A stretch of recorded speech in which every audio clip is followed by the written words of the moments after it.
Hello students, welcome to Global Online. This is Ankita Sood. So paper 1 के final revision के लिए आज मैं फुल सिलेबस मॉक टेस्ट आपके लिए लेकर आई हूँ, जिसमें से as it is question students आपको अपकमिंग एग्जाम में ज़रूर देखने को मिल सकते हैं। ये सवाल आपके लिए बहुत ज़रूरी है, इसीलिए हमेशा की तरह हर एक क्वेश्चन के आंसर के साथ मैं आपको इंपॉर्टेंट एक्सप्लेनेशन भी दूंगी, ताकि अगर अभी तक भी आपके कोई कॉन्सेप्ट क्लियर नहीं है तो वो आसानी से आपके क्लियर होते रहें। इसके अलावा स्टूडेंट्स, आपको इस मॉक टेस्ट में हर एक क्वेश्चन को पढ़ना है, वीडियो को पॉज करना है, खुद से उसको सॉल्व करने की कोशिश करनी है और उसके बाद फिर वीडियो को प्ले करते हुए आंसर को क्रॉस चेक करना है। एंड ज़रूर इस सेशन के एंड में अपना जो भी स्कोर हुआ है वो मेरे साथ ज़रूर शेयर करें। सो इसी के साथ फिर सेशन को शुरू करते हैं। स्टूडेंट्स, ऐसे ही आसान तरीके से पेपर 1 की तैयारी के लिए क्विक रिवीजन सीरीज लेकर आई हूँ, जिसमें कि आपको हम unit wise expected MCQs and PYQs provide करवाते हैं। ये कंप्लीट कंटेंट जो है हिंदी और इंग्लिश में रहेगा, एग्जैक्टली वैसे ही जैसे एग्जाम में सवाल हमसे हिंदी और इंग्लिश में पूछे जाते हैं। सभी क्वेश्चंस बिल्कुल अपडेटेड हैं, जो कि एज इट इज एग्जाम में पूछे जा सकते हैं। अपडेटेड क्वेश्चंस के साथ में आपको हम शॉर्ट नोट्स एंड हर सवाल के साथ डिटेल्ड एक्सप्लेनेशन भी देंगे। अब इसका ये फायदा है कि किसी भी टॉपिक में, किसी भी क्वेश्चन में आप अगर अटक जाते हो, कंफ्यूज होते हो, तो आपको किसी बुक में नहीं ढूंढना पड़ेगा उसका आंसर, इंटरनेट पे नहीं ढूंढना पड़ेगा उसका आंसर, क्योंकि हर क्वेश्चन के एंड में उसकी एक्सप्लेनेशन है, ताकि वहीं साथ में आपका कॉन्सेप्ट क्लियर हो जाए। इससे आपको आइडिया भी मिलेगा कि कैसे सवाल एग्जामिनेशन में पूछे जाते हैं। सो आप सभी इस रिवीजन सीरीज को ज्वाइन करने के लिए गिवन नंबर्स पर कांटेक्ट कर लीजिए एंड पीडीएफ के फॉर्मेट में इसका एक्सेस आप लोगों को मिल जाएगा। Research wherein the focus of concern is the exploration of applicability of theories to newly emerging practices and domains of knowledge is called what? तो आपके पास 4 रिसर्च के प्रकार दिए हैं, आपको वो टाइप रिसर्च का ढूंढना है जिसका मेजर फोकस थियोरीज की एप्लीकेबिलिटी पर रहता है। कहां पर ये थ्योरीज को अप्लाई करना है? जो भी हमारे नए उभरती प्रथाएं हैं या फिर डोमेन्स है नॉलेज के, यानी कि ज्ञान के क्षेत्र हैं, वहां पर हम उनको जब अप्लाई करते हैं तो वो कौन सी रिसर्च हमें मदद करती है? Options are practitioners research, theoretical research, situational research या फिर second level research. As it is definition है। ओके, सो हम वन बाय वन ऑप्शन से शुरू करेंगे। सबसे पहले प्रैक्टिशनर्स रिसर्च। सो प्रैक्टिशनर यानी कि जो हमें प्रैक्टिस कर रहे हैं, ठीक है, ये बेसिकली वो रिसर्चर्स होते हैं जो अंडर प्रैक्टिस है, अभी किसी गाइड के अंदर वो काम कर रहे हैं, प्रोफेशनल्स नहीं होते हैं, ठीक है। किसी भी प्रैक्टिस के लिए ये अपना नया नॉलेज जनरेट करते हैं, लेकिन यहाँ पर बोला है नॉलेज जनरेट नहीं करना है, जो ऑलरेडी थ्योरीज है उनकी एप्लीकेबिलिटी देखनी है और कैसे उनको हम नए डोमेन में और उभरती प्रथाओं में इस्तेमाल करते हैं, ये पूछा गया है। तो ऑप्शन नंबर 1 प्रैक्टिशनर्स रिसर्च तो बिल्कुल गलत आंसर है। ओके, इसके अलावा सेकंड ऑप्शन है थ्योरेटिकल रिसर्च। ये बेसिकली एक लॉजिकल एक्सप्लोरेशन होता है कि जो हमने बिलीव्स लिए थे, जो हमारी अजम्पशंस थी रिसर्च के दौरान, उनको कैसे हम यूज करेंगे सिस्टम में। तो थ्योरेटिकल रिसर्च भी गलत ऑप्शन है। सिचुएशनल रिसर्च होता है जो कि कलेक्ट करता है डिफरेंट मेथड के थ्रू डेटा को, उसमें इंटरनल और एक्सटर्नल फैक्टर्स पर भी फोकस रखता है। एंड ये डेफिनेशन ऐसा नहीं बोल रही है, तो सही आंसर है सेकेंड लेवल रिसर्च। सो याद रखिए, सेकेंड लेवल रिसर्च क्या होता है? बेसिकली जो भी एग्जिस्टिंग रिसर्च हमारे पास है, जो रिसर्च ऑलरेडी हो चुकी है, उस रिसर्च की समरी को ये इन्वॉल्व करता है, उसके सिंथेसिस को इन्वॉल्व करता है, एंड ये प्राइमरी रिसर्च और प्राइमरी डेटा एनालिसिस के सोर्सेस को हमेशा यूज करता है, जो इस क्वेश्चन में बहुत इंपॉर्टेंट पॉइंट है। Which of the following are remote data collection procedure? So remote data collection क्या होता है? अब आप लोगों ने रिमोट टर्म जरूर सुनी होगी, जॉब के साथ इसको रिलेट करते हैं। जैसे आपके पास 2 टाइप की जॉब्स के आजकल बहुत ट्रेंड में चल रहा है, एक होती है रिमोट जॉब्स और एक होती है वर्क फ्रॉम ऑफिस जॉब्स, ठीक है। तो रिमोट जॉब यही होती है जो आप अपने घर से बैठकर कर सकते हो, वर्क फ्रॉम होम कर सकते हो, कहीं पर भी बैठो, सिर्फ काम से मतलब है। वैसे ही रिमोट डेटा कलेक्शन प्रोसीजर, आपको फील्ड में कहीं डेटा कलेक्ट करने के लिए नहीं जाना है, ऑनलाइन आप डेटा कलेक्ट कर सकते हो, ऑनलाइन सर्वे कर सकते हो। तो उसके लिए कौन कौन से प्रोसीजर्स यूज होते हैं?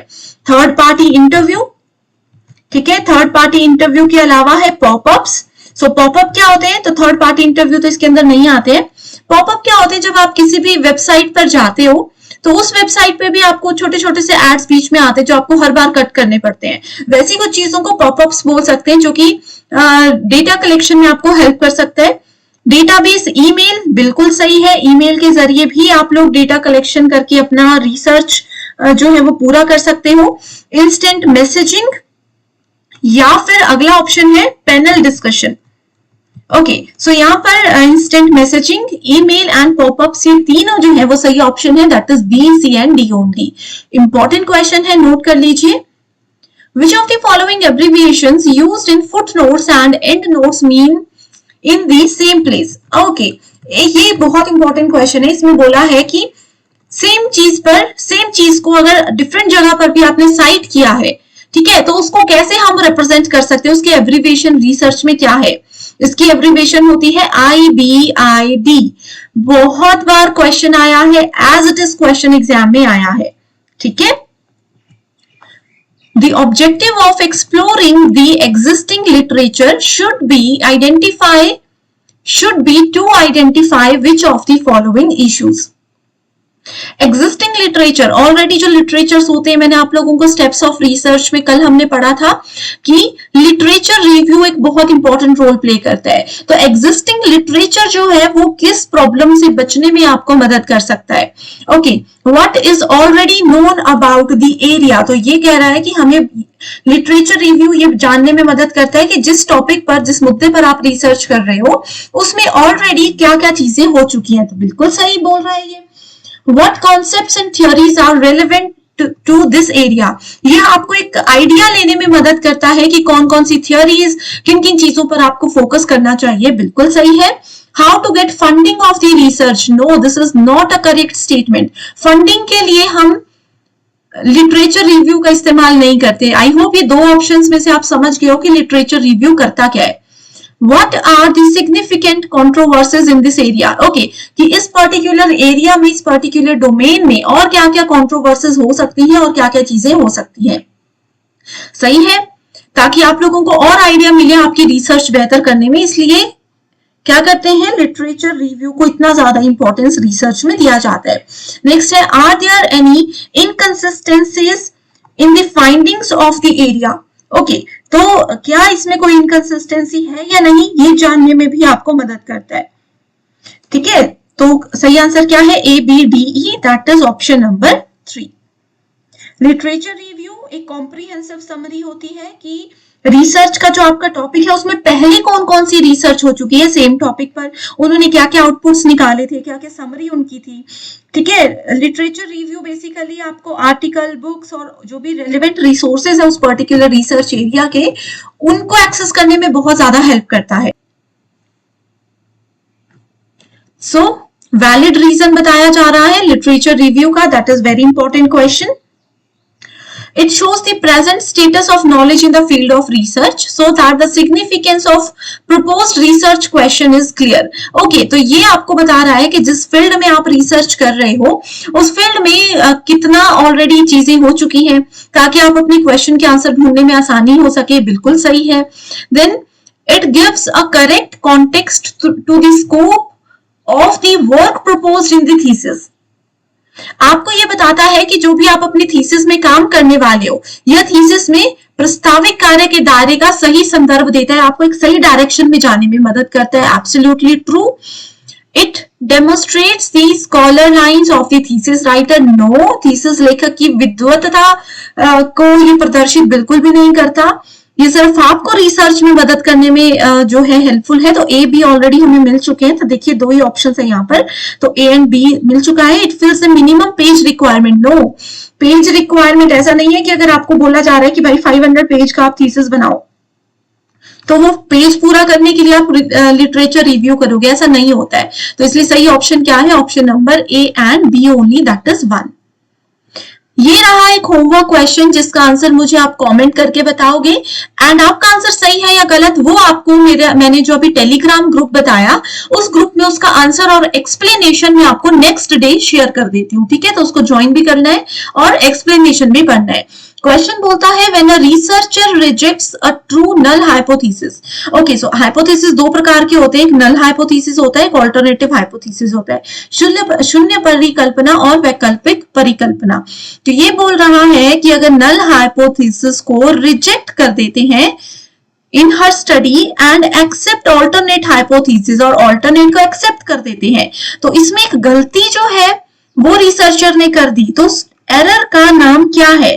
Type 1 error, type 2 error, both, या फिर नीदर वन नॉर टू। बहुत आसान क्वेश्चन है, इसका सही आंसर कमेंट करके बताइए, और एक्सप्लेनेशन जैसे मैंने बताया आपको टेलीग्राम पर मिल जाएगी। In correlational research, the description is of the relationship between what? तो सबसे पहले correlational research की बात करते हैं।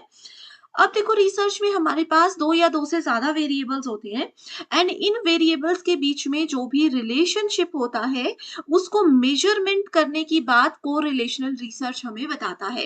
एंड इस क्वेश्चन में कहा है कि कोरिलेशनल रिसर्च में रिलेशनशिप के डिस्क्रिप्शन कौन सा वेरिएबल रिप्रेजेंट करता है। ऑप्शंस है nominal variables, interval variables, intervening variables या फिर चांस वेरिएबल्स। सो देखो हमने यहाँ पर अभी तक बात की मेजरमेंट की, एंड जब भी मेजरमेंट होता है तो वो किस में होता है? डिग्री में होता है, सेल्सियस में होता है, किलोमीटर में होता है, यानी कि न्यूमेरिकल फॉर्मेट में होता है। सो रिसर्च के दौरान जब भी न्यूमेरिकल फॉर्मेट के मेजरमेंट की बात होती है that means we are talking about interval variables. So ऐसे आप लोगों ने चीजों को रिलेट करके याद रखना है। नेक्स्ट क्वेश्चन है in quantitative research providing a basis for their precise estimation of the degree of relationship among or between concept is called is the function of what? So इसको क्या कहा जाता है? सर्विंग, रिव्यूइंग, मेजरमेंट या sampling. देखो ये जो कुछ पॉइंट्स मैंने हाईलाइट किए ना, यहीं से आपको इसका आंसर मिल जाएगा। हम बात कर रहे हैं क्वांटिटेटिव रिसर्च की, यानी कि हम बात कर रहे हैं नंबर्स की। इसमें बोला है डिग्री ऑफ रिलेशनशिप। अब मैंने आपको बताया जब भी मेजरमेंट होता है डिग्री ऑफ रिलेशनशिप होता है, ठीक है, मेजरमेंट हमें बता रहा है degree of relationship. So directly यहां पर करेक्ट आंसर आपको मिल गया, दैट इज मेजरमेंट। बहुत इजी है। क्वांटिटेटिव, अभी मैंने आपको बताया था कि क्वांटिटेटिव रिसर्च हमेशा किसके साथ काम करता है? आपका इंटरवल वेरिएबल्स के साथ काम करता है। सो वही चीज यहाँ पर पूछी है, एंड इंटरवल वेरिएबल्स मेजरमेंट के लिए यूज होता है, right. Next question is when observations are classified by social scientists into a system of categorization, it needs what? Conviction, accuracy, limited conditions या फिर hypothesis। So hypothesis तो ये नहीं है, hypothesis की definition तो नहीं है ना, वो क्या होता है? हम guess करते हैं जहां पर अपने results को।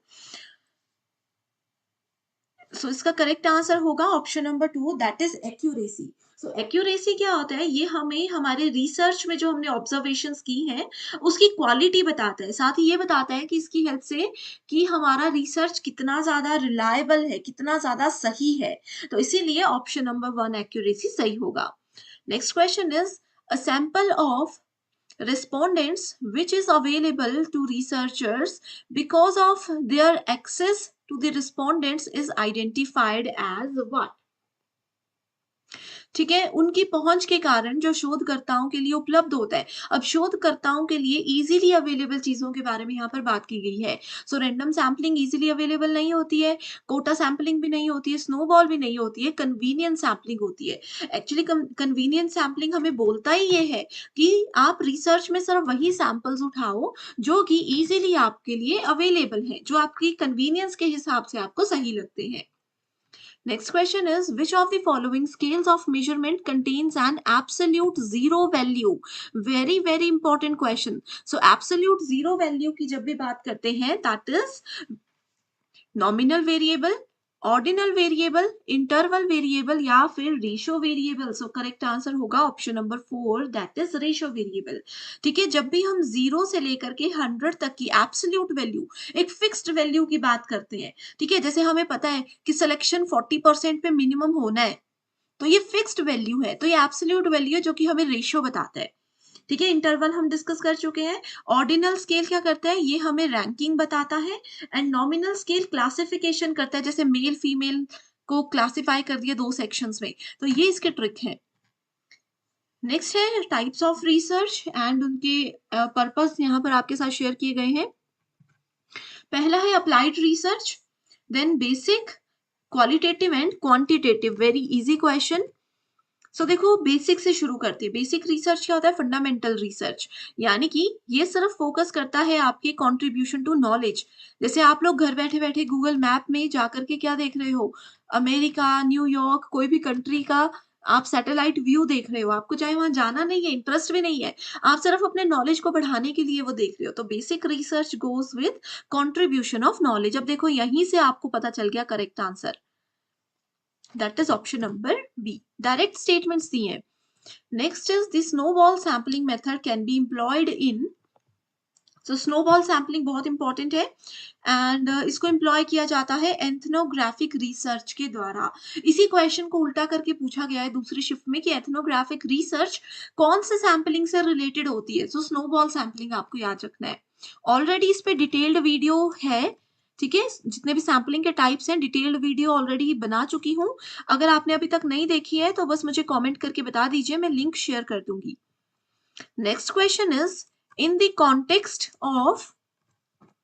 context of research methodology, what does the word ontology refers to? So ontology से बहुत questions अभी आते हैं एग्जाम में।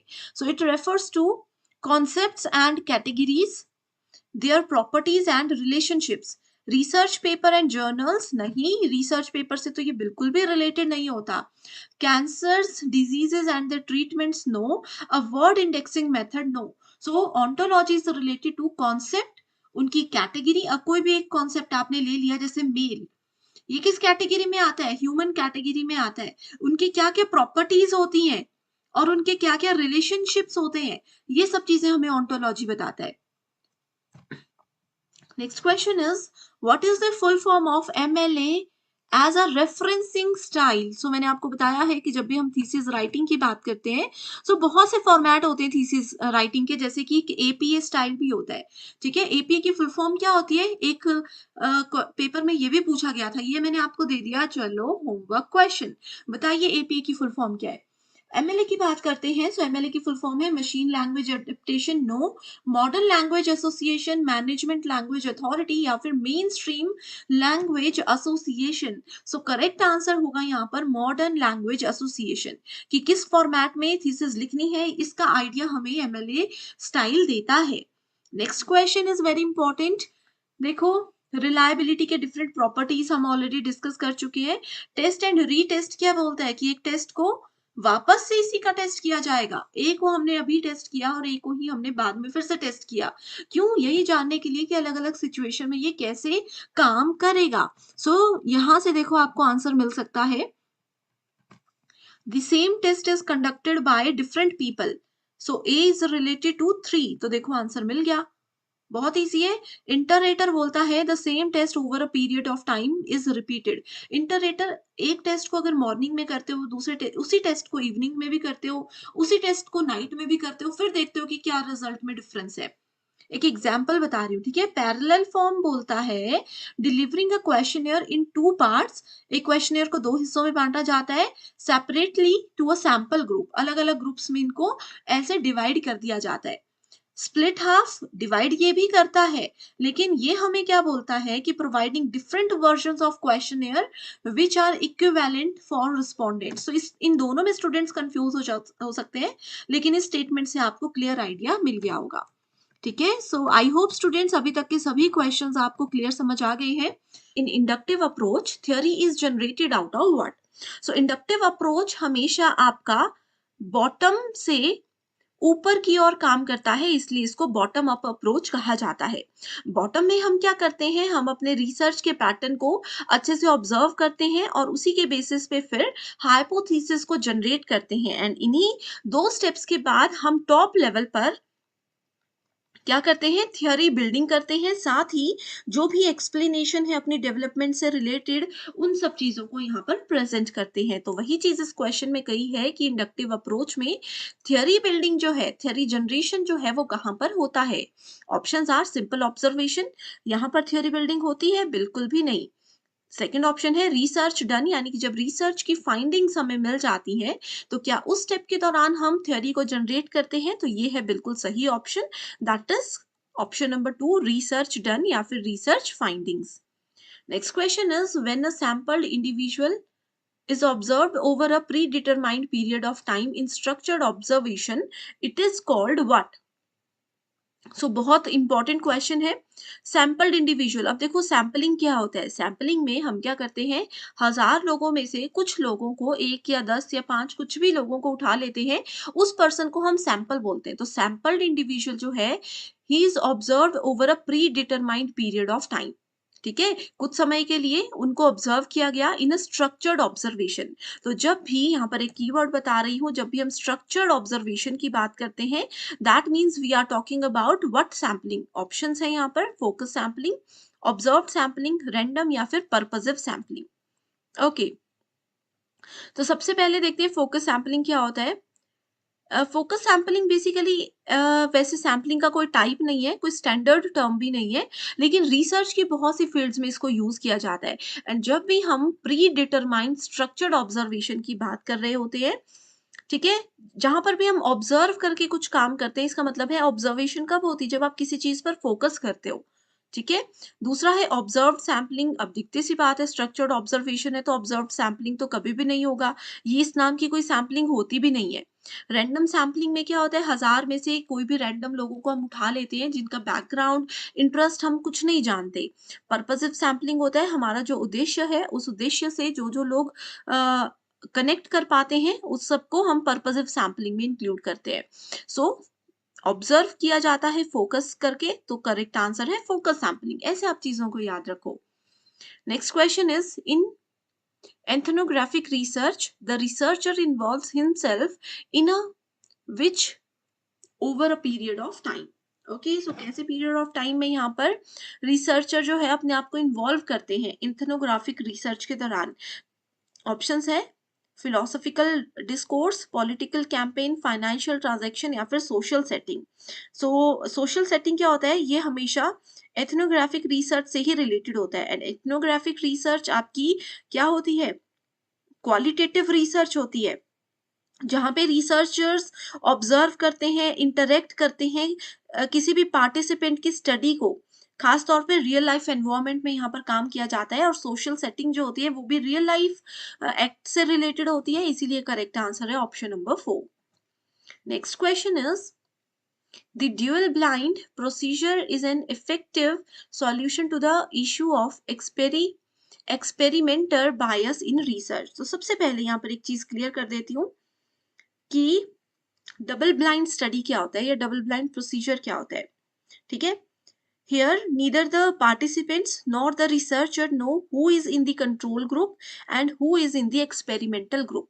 अब देखो, एक पर्सन है जो रिसर्च कर रहा है, रिसर्चर है, जिन लोगों ने उसमें पार्टिसिपेट किया, सैंपल के रूप में काम कर रहे हैं, उनमें से किसी को भी नहीं पता होता कि कंट्रोल ग्रुप में कौन है, एक्सपेरिमेंटल ग्रुप में कौन है, बस वो यहाँ पर ब्लाइंड खेलते हैं। ओके, सो ये चीजें हैं।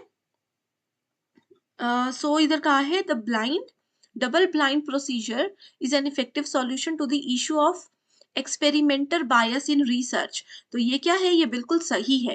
ठीक है, कई बार क्या होता है, एक्सपेरिमेंटर जो रिसर्चर होता है वो बायसनेस बहुत ज्यादा करने लग जाता है, इसलिए ये ब्लाइंड प्रोसीजर को यूज किया जाता है। स्टेटमेंट 2 बोलती है, the problem of experimenter bias can also be solve by non verbal queuing of the participant. So non verbal अगर हम फॉलो करते हैं तो कभी भी क्या आप लोगों का रिसर्च हो सकता है, नहीं हो सकता। कैसे सवाल पूछोगे, कैसे उनके जवाब को समझोगे।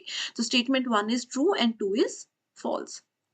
Next question is, a procedure in which scientific research and ideas are evaluated by experts of the field is called what? So it is called literature review, conceptual review, peer review या फिर general review।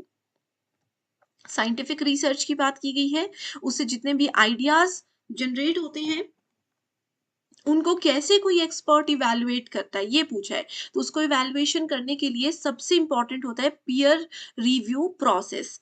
ठीक है, सो peer review process में subject क्या होता है, एक scholarly work दिया जाता है यहाँ पर रिसर्चर को, एंड वो सेम फील्ड में यानी कि अपने आसपास के लोगों के साथ उसको काम करते हैं एंड उसकी एकेडमिक साइंटिफिक क्वालिटी को चेक करने की पूरी कोशिश करते हैं। नेक्स्ट क्वेश्चन इज,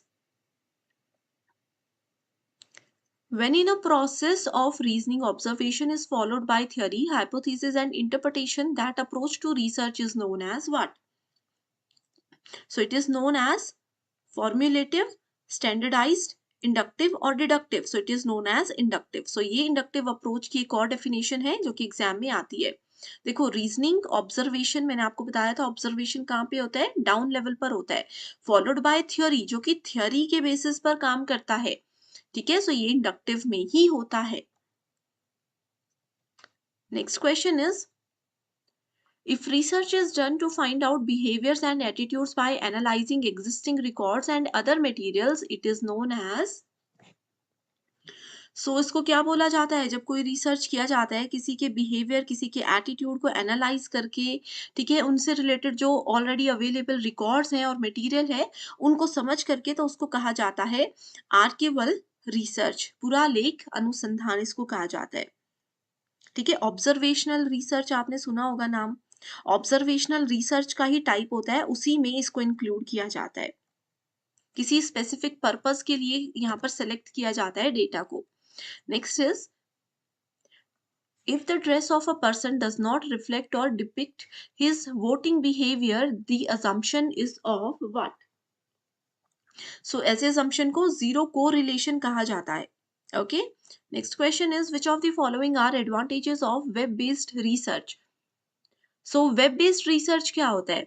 ये आपका टाइम बचाता है. अब ऑनलाइन रिसर्च अगर आप लोग कर रहे हो, देखो अब कुछ भी काम ऑनलाइन करते हो तो ऑफलाइन से कम टाइम तो लगता ही है ना? लेकिन क्या गारंटी है, क्या श्योरिटी है कि वो चीज बिल्कुल सही है, उसका रिजल्ट आप लोगों को बिल्कुल करेक्ट मिलने वाला है? नहीं श्योरिटी है, लेकिन टाइम तो आपका बचाता ही है. The participant can engage in task at his और हर कन्वीनियंस, अपने समय के हिसाब से आप टास्क कर सकते हो, बिल्कुल सही है. The data collected is automatic and accurate, data collect करोगे वो बिल्कुल सही होगा. स्मॉल सैंपल की डिमांड आप यहाँ पर नहीं कर सकते ना, ये आपसे कर सकता है, तो ये ऑप्शन गलत है. The participant are heavily paid, आपको पार्टिसिपेंट्स को बहुत पैसे देने पड़ते हैं, ये भी गलत है. तो ऑप्शन नंबर 1 यानी कि A, B, C are the correct answer. Survey research has the advantage of sampling a large number of respondents who are selected for research. So बहुत सारे लोगों के साथ काम करने की पावर होती है सर्वे रिसर्च में, ये बिल्कुल सही है. Researchers to administer their own surveys do not have any option except to do it themselves. ठीक है, खुद पे अगर कुछ रिसर्च करना है तो वो खुद से ही करना पड़ता है, ऐसा कहा है, ये गलत है. अगर खुद से अगर आप रिसर्च करोगे तो आप तो अपने पॉजिटिव पॉइंट्स को ही कंसिडर करोगे ना, नेगेटिव पॉइंट तो नहीं करोगे. तो इसलिए option 1 is correct and 2 is incorrect. Next question is, okay, the appropriateness, meaningfulness and usefulness of the specific inference made from the measure is called. जब भी आप एक रिसर्च करते हो, आपकी रिसर्च का कोई डेटा आ गया, फाइनल रिजल्ट आ गया, एंड उसको आपने देखा कि वो अप्रोप्रिएट है या नहीं, उसका कोई मीनिंग बनता है या नहीं, वो हमारे काम का एक्चुअल में आया है रिजल्ट या नहीं, ये कहाँ से पता चलता है? ये उसकी वैलिडिटी हमें बताती है. ठीक है, वैलिडिटी बताती है. और बाकी के जितनी रिलायबिलिटी के पॉइंट्स है ये हम ऑलरेडी डिस्कस कर चुके हैं.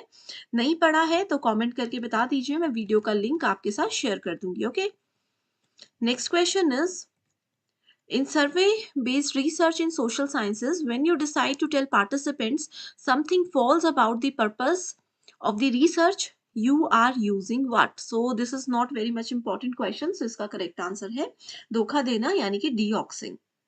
Next question is, in bibliographies and footnotes. अब देखो रिसर्च में बिब्लियोग्राफी बहुत इंपॉर्टेंट रोल प्ले करता है. ठीक है, सो बिब्लियोग्राफी और फुटनोट जो होते हैं रिसर्चर्स यूज करते हैं, often use the abbreviation IBID which means what. ये क्वेश्चन लगभग 2017 से लेकर के अभी तक पूछा ही जा रहा है. ठीक है, इसका मतलब होता है in the same place, introduction and the following, here and there. So IBDI का मतलब होता है इन द सेम प्लेस. अब इतना लंबा सेंटेंस बिब्लियोग्राफी में मेंशन नहीं किया जाता, इसलिए इसको शॉर्ट फॉर्म यहां पर दी गई है. Next question is, arrange the following components of a research paper written in APA style in correct paper, correct order. ठीक है, सो APA की फुल फॉर्म क्या होती है? American what. ये चलो मैंने आप लोगों को एक होमवर्क क्वेश्चन दे दिया, इस वीडियो के एंड तक भी मैं इसका आंसर बता दूंगी, लेकिन तब तक मुझे कमेंट करके बता दीजिए. ठीक है, देखो अब जब भी आप लोग रिसर्च पेपर यूज करते हो, रिसर्च लिखने वाले होते हो, तो क्या फॉर्मेट आप फॉलो करोगे ये हमें दो स्टाइल से पता चलता है। एमएलए स्टाइल होता है और एक एपीए स्टाइल होता है। इन दोनों स्टाइल्स का फुल फॉर्म मुझे बताना है, ठीक है। सो इनका ऑर्डर बताइए कैसे चीजों को करेक्टली फॉलो किया जाता है। सो सबसे पहले हम इंट्रोडक्शन देते हैं, सबसे लास्ट में वैसे तो आप बोलोगे कि रिजल्ट आता है ना, लेकिन सबसे लास्ट में इसमें फिगर्स आता है। तो सब में देखो सेम ऑप्शन है सी और ए, तो इसलिए ये दो ऑप्शन तो हमने गलत कर दिए। अब ऑप्शन नंबर बी से हमें पता चलेगा करेक्ट आंसर, ठीक है। सो इंट्रोडक्शन के बाद हम मेथड्स को सिलेक्ट करेंगे या फिर रिजल्ट को। ऑब्वियसली इंट्रोडक्शन के बाद मेथड्स को यूज करेंगे। सो ए के सी के बाद आ गया बी, यहाँ से मिल गया हमें करेक्ट आंसर। सो सीक्वेंस क्या है, introduction, methods, results, then we use tables and then figures. Next is snowball sampling is a type of random sampling. तो क्या ये रैंडम सैम्पलिंग का टाइप होता है? देखो दो टाइप के सैम्पलिंग होते हैं, प्रोबेबिलिटी एंड नॉन प्रोबेबिलिटी। और रैंडम और स्नोबॉल इन दोनों के इंटरनल पार्ट्स हैं, आपस में ये किसी के साथ जुड़े हुए नहीं है। तो ठीक है, तो ये गलत आंसर ऑप्शन है। Snowball sampling is helpful when participant belong to hard to reach groups, ठीक है। हार्ड टू रीच ग्रुप्स, जहां पर हम उन ग्रुप्स को कंसिडर नहीं कर पाते, इजीली अचीव नहीं कर पाते, वहां पर स्नोबॉल सैम्पलिंग यूज होता है। तो ये बिल्कुल सही है, इसलिए करेक्ट आंसर क्या हो गया, ऑप्शन नंबर 4।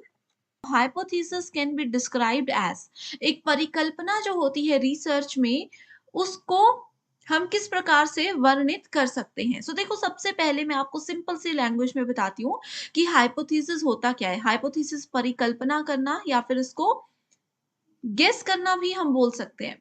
अब ये एक ऐसा टॉपिक है जो कि आपको सिलेबस में लिखा हुआ है, कहीं पर मिलेगा नहीं।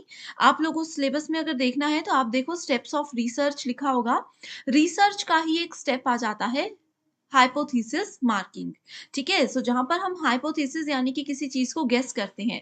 तो देखो एक एग्जांपल के साथ चीजों को शुरू करते हैं। मान लीजिए कि आप किसी प्रॉब्लम में फंस गए। आप पहले अपने एक फ्रेंड एक्स के पास गए, फिर अपने दूसरे फ्रेंड वाई के पास गए। दोनों फ्रेंड्स के साथ आपने अपनी प्रॉब्लम शेयर की एंड उसके बाद दोनों फ्रेंड्स ने क्या किया, आपको कोई सॉल्यूशन बता दिया। अब आपको दो सॉल्यूशन तो मिल गए, लेकिन आप कंफ्यूज हो रहे हो कि कौन सा सॉल्यूशन मुझे मेरे कौन सा जो इन्होंने आइडिया दिया है वो मुझे मेरे सॉल्यूशन तक पहुंचाएगा। तो ऐसे केस में ये जो दो रास्ते हैं इसको हम हाइपोथेसिस बोल सकते हैं। एक ऐसी स्टेटमेंट जो कि हमारे पास है, एक आइडिया हमारे पास है, लेकिन अब ये हम पे डिपेंड करता है कि हम कैसे इस आइडिया को टेस्ट करें, कैसे इस आइडिया को चेक करें कि ये हमें बेस्ट सॉल्यूशन देकर ही रहेगा, किसी बड़ी प्रॉब्लम में नहीं फंसाएगा। तो सिंपल सी लैंग्वेज में ये होता है रिसर्च में हाइपोथेसिस, कि रिसर्च में किसी प्रॉब्लम के सॉल्यूशन तक पहुंचने के लिए जो स्टेप्स हम उठाते हैं या आगे आने वाले समय में हम प्लान जो करते हैं, क्या वो प्लान हमें बेस्ट सॉल्यूशन देगा, ये हमें हाइपोथेसिस मदद करता है जानने में। ओके, तो ये चीजें समझ आ गई तो क्वेश्चंस बहुत इजी हो जाएंगे। So hypothesis can be described as just as a hunch, एक अनुमान की तरह ही होता है ये। अ वाइल्ड गेस, एक बेतुका अनुमान इसको कहा जाता है। A type of statement made by researchers when they are attempting to get funding for their research, इसमें कहा है कि एक ऐसा रिसर्चर की ट्रिक होती है जिसमें वो अपनी शोध के लिए किसी से फंड यानी कि धन की थोड़ी सी हेल्प चाहते हैं, तो उस समय हाइपोथेसिस यूज किया जाता है। एंड फोर्थ ऑप्शन है a prediction of some sort regarding the possible outcome of a study, कि जो हम पढ़ रहे हैं भविष्य में वो हमें क्या सही सॉल्यूशन देगा, जो आगे हम स्टेप्स लेने वाले हैं कि क्या वो हमें सही राह में पहुंचाएगा, ये होता है हाइपोथेसिस। तो इसमें करेक्ट आंसर क्या है, ऑप्शन नंबर 4। नेक्स्ट क्वेश्चन है रिसर्च हाइपोथेसिस आर, शोध परिकल्पनाएं क्या होती हैं।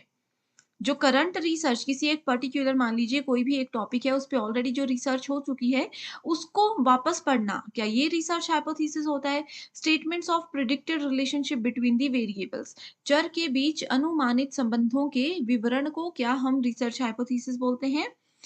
Such stated such that they can be confirmed और रिफ्यूटेड, ठीक है, कि ये एक ऐसी स्टेटमेंट होती है जिसको एक रिसर्चर अपने हिसाब से कंफर्म भी कर सकता है, यानी कि उसकी पुष्टि भी कर सकता है और उसका खंडन भी कर सकता है अगर उनको वो चीजें सही नहीं लगती हैं, ठीक है।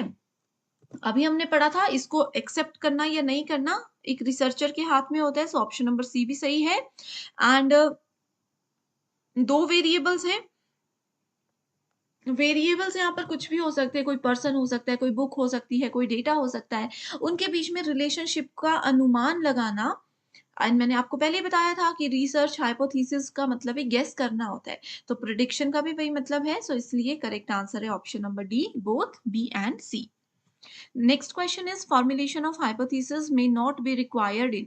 सो जब भी परिकल्पना का निर्माण किया जाता है तो कौन सी वो एक ऐसी स्टडी है, एक ऐसा मेथड है जहां पर इसको फॉर्मुलेट करने की जरूरत बिल्कुल भी नहीं पड़ती। सो इसका करेक्ट आंसर है हिस्टोरिकल स्टडी। अब देखो, हिस्ट्री एक ऐसी चीज है जो कि ऑलरेडी हो चुकी है ना। अब इसमें तो हम अनुमान लगा के क्या करेंगे? अगर मैं बोल दूं कि झांसी की रानी ने युद्ध लड़ा, उनको ये हाइपोथेसिस, ये परिकल्पना कर लेनी चाहिए, तो अब तो उसका कोई फायदा नहीं, क्योंकि अब ना झांसी की रानी है ना उनका युद्ध है। तो हिस्टोरिकल स्टडीज जो होती है, ऐतिहासिक अध्ययन जो होता है रिसर्च के दौरान, उसमें परिकल्पना के निर्माण की कोई गुंजाइश ही नहीं होती। अगला क्वेश्चन है, an educated guess about what is controlling some behaviour is called. ठीक है, किसी व्यवहार को नियंत्रित करने वाली चीज के बारे में शिक्षित अनुमान कहलाता है। क्या कहलाता है? हाइपोथेसिस कहलाता है। शिक्षित अनुमान होता है, हवा में तीर नहीं मारने होते हैं।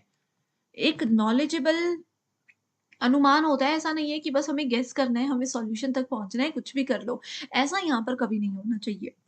अगला है, बहु परिकल्पना पर कार्य करने की विधि का उपयोग करना सर्वोत्तम है।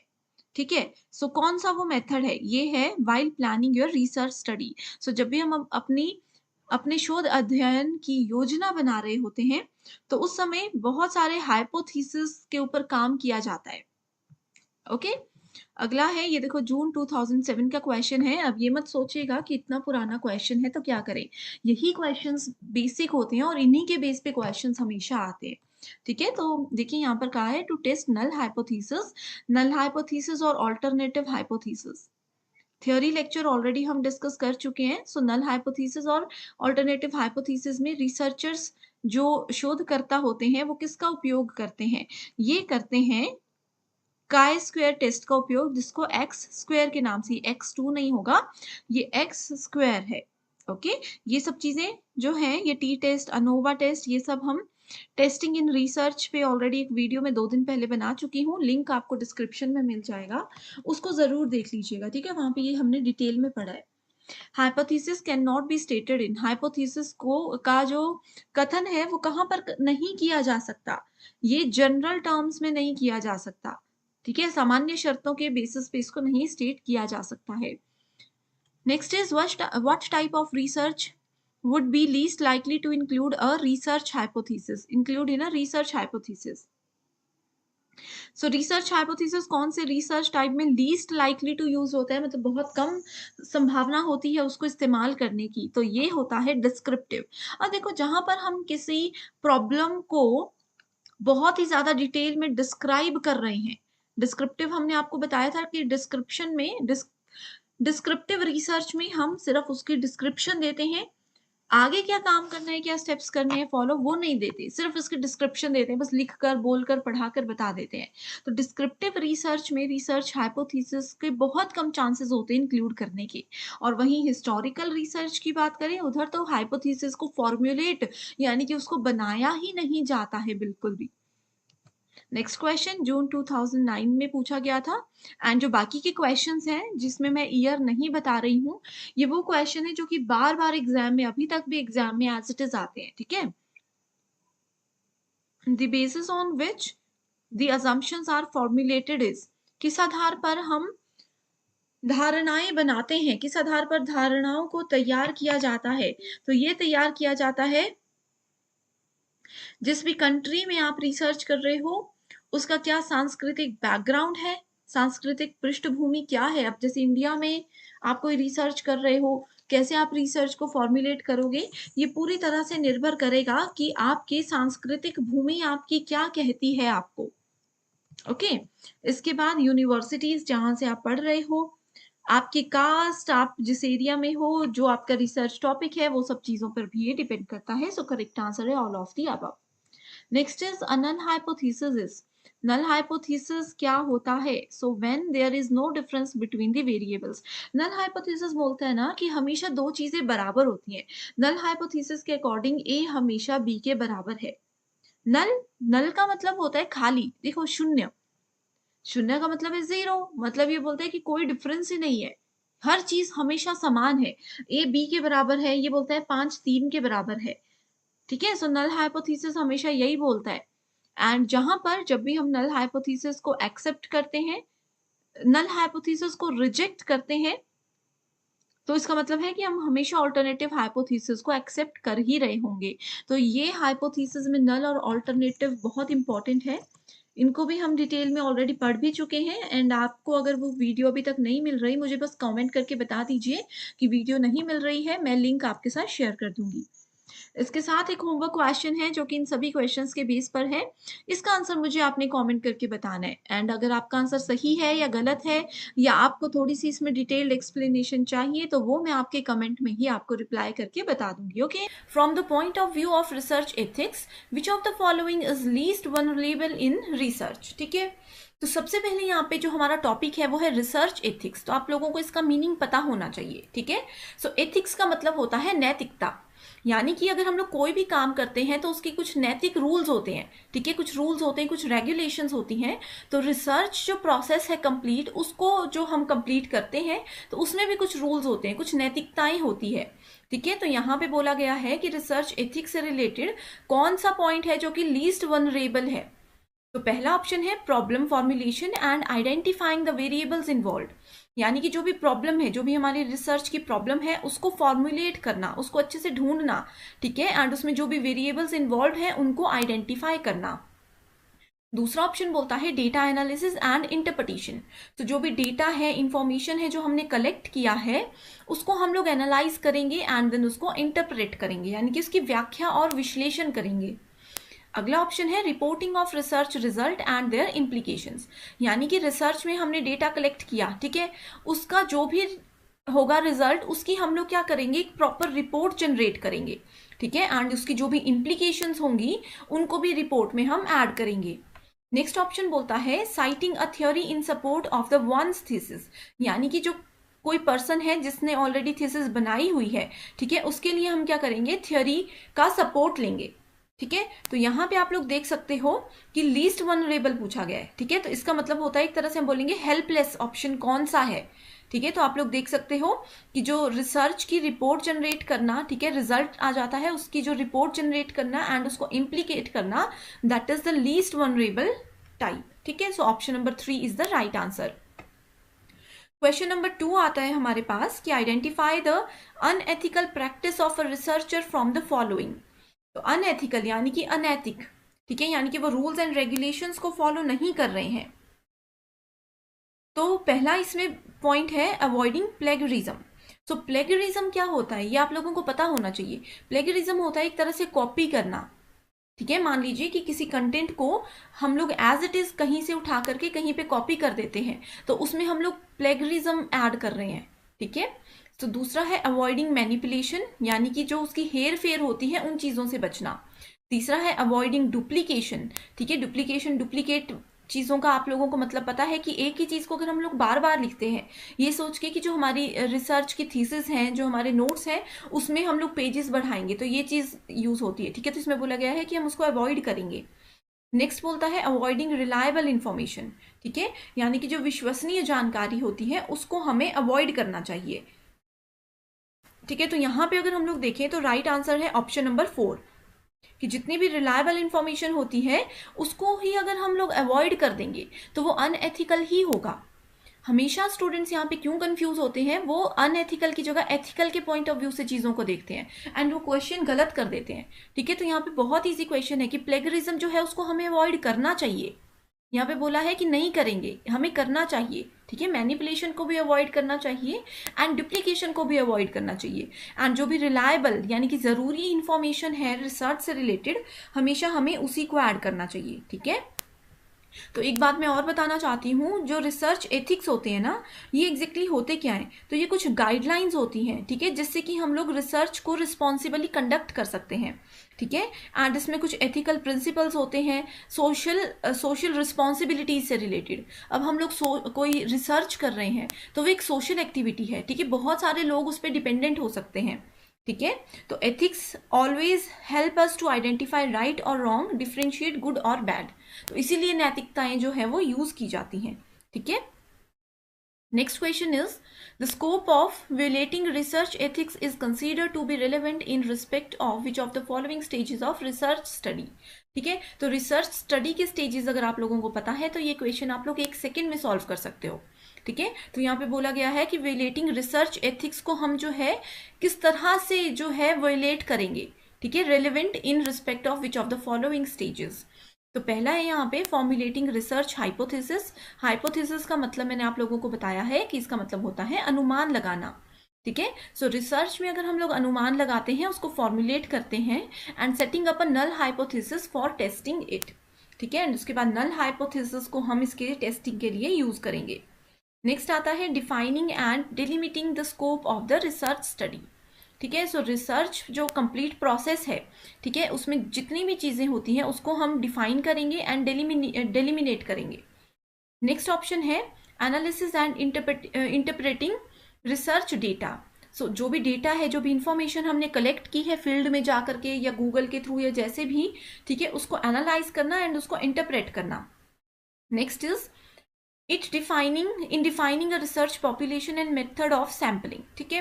Next is reporting the research findings and using the same as a basis of policy formulation. ठीक है। सो रिसर्च में हमने जो कुछ भी चीजें कलेक्ट की हैं, जो कुछ भी हमारी फाइंडिंग्स है, उसकी रिपोर्ट जनरेट करना। ठीक है। एंड उसको क्या करना, उसको एक पॉलिसी फॉर्मुलेशन के बेसिस के रूप में यूज करना। ठीक है। तो यहाँ पे अगर हम लोग देखें ऑप्शन नंबर 3 में, ठीक है, पहले तो ऑप्शन नंबर ए है हमारा जो कि सेलेक्ट नहीं होगा। ठीक है। क्योंकि रिसर्च हाइपोथेसिस अगर हम जनरेट करते हैं एंड उसके बाद नल हाइपोथेसिस को हम यहाँ पे सेट कर रहे हैं, तो ये तो कोई लॉजिक ही नहीं है। ठीक है। नेक्स्ट है defining and delimiting the scope of the research study. ठीक है। तो यहाँ पे अगर हम बात करें तो option number D and E, that is option number 4 is the right answer. तो ये क्यों है राइट आंसर? क्योंकि इसमें हम लोग रिसर्च पॉपुलेशन को, ठीक है, रिसर्च पॉपुलेशन को डिफाइन कर रहे हैं एंड जो भी मेथड ऑफ सैम्पलिंग है, यानी कि सैम्पलिंग का मतलब है कि कहाँ से हमने डेटा को कलेक्ट किया। ठीक है। हम लोगों ने फील्ड में जाकर काम किया है या फिर हमने ऑनलाइन ही डेटा कलेक्ट किया है, ये सब चीज़ें इंपॉर्टेंट है। ठीक है। एंड जो रिसर्च की हमारी फाइंडिंग्स है, जो भी हमने अभी तक काम किया है, उसके प्रॉपर रिपोर्ट बनाना। ठीक है। एंड पॉलिसी फॉर्मुलेशन के बेसिस को ध्यान में रखते हुए काम करना। नेक्स्ट क्वेश्चन है, which of the following statements is true in the case of a test prepared by you as a teacher। ठीक है। तो अगर आप टीचर हैं, ठीक है, तो आपने एक टेस्ट प्रिपेयर किया, तो इनमें से कौन सी स्टेटमेंट उसके रिगार्डिंग ट्रू है? एक टेस्ट जो है वो रिलायबल है अगर वो ऑब्जेक्टिव है। If a test is reliable it is objective. ठीक है। तो यहाँ पे यही बोला गया है कि अगर कोई टेस्ट रिलायबल है तो वो ऑब्जेक्टिव होगा, ऑब्जेक्टिव टाइप क्वेश्चन जो होते हैं। If a test is valid it is a reliable also, it is reliable also. ठीक है। नेक्स्ट है if a test is reliable तो ही उसको वैलिड बोला जाएगा। नेक्स्ट है अगर एक टेस्ट वैलिड भी है, एक टेस्ट रिलायबल भी है, ठीक है, तो ही उसको जो है हम यूजेबल बोलेंगे। यानी कि वैलिडिटी और रिलायबिलिटी दोनों चीजें होगी, ठीक है, तभी क्या होगा, तभी उसको हम पर्टिकुलर टेस्ट को जो है वो यूज कर सकते हैं। तो ये थोड़ा सा मतलब वैसे तो इजी क्वेश्चन है बट स्टूडेंट्स इसमें कंफ्यूज हो जाते हैं। तो सबसे पहले आपको मीनिंग पता होने चाहिए रिलायबिलिटी के, वैलिडिटी के। ठीक है। तो वैलिडिटी क्या होती है? एक टेस्ट को तब वैलिड माना जाता है, ठीक है, कि जब वो मेजर करता है कि क्या क्या बेसिस पे हम लोगों ने उस टेस्ट को जनरेट किया है। For example a test design to measure personality must measure the personality and not some other traits. जैसे अगर किसी पर्सन की मान लीजिए कि हम लोग मेंटल एबिलिटी को चेक करने के लिए टेस्ट बना रहे हैं, तो उसी से रिलेटेड क्वेश्चंस होने चाहिए, एक्स्ट्रा उसमें कुछ भी नहीं होना चाहिए। इस तरह की चीज़ों को बोलते हैं वैलिडिटी। ठीक है। तो जो भी टेस्ट होता है अगर वैलिड, ठीक है, तो उसको रिलायबल भी बोला जाता है। नेक्स्ट आता है रिलायबिलिटी क्या होता है। ठीक है। सो रिलायबिलिटी का मतलब होता है कंसिस्टेंसी। ठीक है। यानी कि हम किस लेवल पे किसी पर्टिकुलर पर्सन को मेजर कर रहे हैं। ठीक है। It means the consistency with which a test yield the same result over the time in measuring whatever they do measure. ठीक है। यानी कि अभी जो मैं क्वेश्चंस आप लोगों के साथ शेयर कर रही हूँ, मान लीजिए कि आगे आने वाले 4 साल के बाद भी ये वीडियोस लोग पसंद कर रहे हैं, इसका मतलब है कि जो क्वेश्चंस है वो रिलायबल है, वो सिर्फ अभी के लिए ही यूजफुल नहीं है, वो आगे आने वाले टाइम पे भी यूज होंगे। ठीक है। सो एक टेस्ट को रिलायबल बोला जाता है without being valid. So next आते ही है ऑब्जेक्टिविटी, ठीक है। सो अगर हम लोग किसी पर्सन के स्कोर को, इनके ओपिनियन को, ठीक है, या फिर बायस जजमेंट जो होती है उसको एलिमिनेट करते हैं तो उसको ऑब्जेक्टिविटी बोला जाता है, ठीक है। यूजेबिलिटी होता है कि जो एक ही पर्टिकुलर चीज अगर बार बार यूज होती है, ठीक है। तो ये थी 4 बेसिक टर्म्स। तो इस क्वेश्चन का राइट आंसर होगा हमारे पास ऑप्शन नंबर 2। तो अगर एक टेस्ट वैलिड है तो ही उसको रिलायबल हम बोलेंगे। Next question is plagiarism in research is, ये मैं आप लोगों को बता चुकी हूँ प्लेगरिज्म का मतलब क्या होता है, ठीक है, किसी चीज को कॉपी करना। अब मान लीजिए कि ये क्वेश्चन है, मैंने एज इट इज गूगल से कॉपी किया, तो मुझ पे केस भी हो सकते हैं प्लेगरिज्म का कि मैंने कॉपी की है इन चीजों को, ठीक है। सो पहला ऑप्शन है creative use of previous data. अगर हम किसी पहले के डेटा को, पुराने डेटा को यूज करते हैं, ठीक है, तो क्या होगा, वो उसका एक क्रिएटिव यूज होगा। सॉरी, यहाँ पे बोला गया है कि किसी प्रीवियस डेटा का क्रिएटिव यूज, यानी कि उसी में थोड़े बहुत चेंजेस करके अगर हम उसको यूज करते हैं तो क्या उसको प्लेगरिज्म बोला जाएगा। नेक्स्ट है कॉपिंग essential information and making use of it, ठीक है। जो भी एसेंशियल इन्फॉर्मेशन है, जैसे मान लीजिए मुझे अभी एमसीक्यूज की जरूरत थी तो मैंने इसको कॉपी कर लिया एंड इसको यूज भी कर रही हूँ, तो क्या इसको प्लेगरिज्म बोलेंगे। नेक्स्ट है quoting someone and citing him or her, ठीक है, यानी कि किसी पर्टिकुलर पर्सन को यहाँ पे हम कोट करेंगे, उसका नाम यूज करेंगे, उसकी स्टेटमेंट्स यूज करेंगे, ठीक है। नेक्स्ट है referring to previous data and working over it with new objective, यानी कि पुराना ही डेटा हम यूज कर रहे हैं, किसी पुरानी रिसर्च का डेटा हम यूज कर रहे हैं, लेकिन हमारा ऑब्जेक्टिव जो है वो नया है, ठीक है, कुछ फ्रेश थीम हम लोग लेकर चले हैं लेकिन डेटा पुराना ही है, ठीक है। तो यहाँ पे राइट आंसर होगा हमारे पास ऑप्शन नंबर 2, दैट इज किसी की एसेंशियल इंफॉर्मेशन को कॉपी करना एंड उसको यूज करना, ठीक है। सो प्लेगरिज्म क्या होता है, प्लेगरिज्म एक मॉरल होता है, ठीक है, इसको हम बोलते हैं moral, ethical and legal issue. तो इसी वजह से मैंने आप लोगों को बताया कि अगर प्लेगरिज्म होगा आप लोगों के रिसर्च पेपर में तो आप लोगों पे केस भी कर सकता है कोई पर्सन, ठीक है। तो ये बहुत इंपॉर्टेंट कॉन्सेप्ट है जो कि आप लोगों को पता होना चाहिए। Next question is, a researcher uses data of an earlier research paper and published a new research paper. So this is called, ठीक है, तो क्वेश्चन वही है, 5th क्वेश्चन की तरह ही है, बस इसमें थोड़ी सी स्टेटमेंट को कॉम्प्लिकेट किया गया है, ठीक है। तो यहाँ पे ये बोला गया है कि अगर हम किसी पुराने रिसर्च पेपर से उसके डेटा को यूज करते हैं, ठीक है, एंड अपने पेपर में उसको ऐड कर देते हैं, पब्लिश कर देते हैं, तो वो क्या होगा, एथिकल है, अनएथिकल है, परमिसिबल है या प्रॉपर है, यानी कि ठीक काम है, ठीक है। तो इसका डायरेक्ट आंसर आप लोग बता सकते हो कि एक अनएथिकल हो सकता है, ये अनएथिक चीज है, ठीक है। Next question is, in which of the following there is considerable scope for violation of research ethics. तो अगेन यहाँ पे रिसर्च की जो नैतिकता है उनको वियोलेट करने से रिलेटेड चीजें हैं। तो यहाँ पे पहला है proper formulation, data interpretation, hypothesis making, reporting of research result using research tools prepared by others, ठीक है। तो किस बेसिस पे, ठीक है, हम बोल सकते हैं कि जो रिसर्च एथिक्स है उसको हम वियोलेट कर रहे हैं, ठीक है। तो पहला तो यहाँ पे ये है कि अगर हम लोग डेटा को इंटरप्रेट कर रहे हैं तो वो एक रिसर्च वायलेशन का ही पार्ट है, ठीक है। दूसरा हो सकता है कि reporting of research result. Next है using research tools prepared by others, ठीक है, यानी कि किसी और ने रिसर्च टूल्स जनरेट किए थे, बनाए थे, यूज हम उनको कर रहे हैं, ठीक है। तो राइट आंसर है option number 3, that is B, D and E. Next question is assertion and reason, ठीक है। तो इसका लॉजिक मैं बता चुकी हूं कि रीजन से पहले आप लोग बिकॉज ऐड कर दो, इजीली क्वेश्चन सॉल्व हो जाएंगे, ठीक है। तो असर्शन में बोला गया है कि research ethics and its observance are necessary for the interest of credibility and quality of research, यानी कि जो रिसर्च एथिक्स है, ठीक है, एंड इसकी जो ऑब्जर्वेंस है, ठीक है, यानी कि उसका जो अनुसंधान का जो पालन है, ठीक है, ये बहुत ज़रूरी होते हैं। क्यों ज़रूरी होते हैं, for the interest of credibility and research की क्वालिटी को एनहांस करने के लिए। क्योंकि रीजन दिया गया है, the policy making bodies have to be accountable for pursuing research with an eye on promoting excellence, ठीक है, यानी कि जो पॉलिसी मेकिंग बॉडीज होती हैं, जो पॉलिसीज बनाती हैं रिसर्च से रिलेटेड, ठीक है, ये क्या करते हैं, ये करते हैं accountable for pursuing research with an eye on promoting excellence, यानी कि इनका मेन फोकस जो है वो एक्सेलेंस को प्रमोट करने में होता है, ठीक है, उनको जवाबदाही करनी होती है वहां पे। तो यहाँ पे क्या बोला गया है कि both A and R true and जो आर है वो ए की करेक्ट एक्सप्लेनेशन है। यहाँ पे बोला गया है कि ए और आर दोनों ट्रू हैं, बट आर जो है इसकी करेक्ट एक्सप्लेनेशन नहीं है। A is true, R is false, A is false, R is true.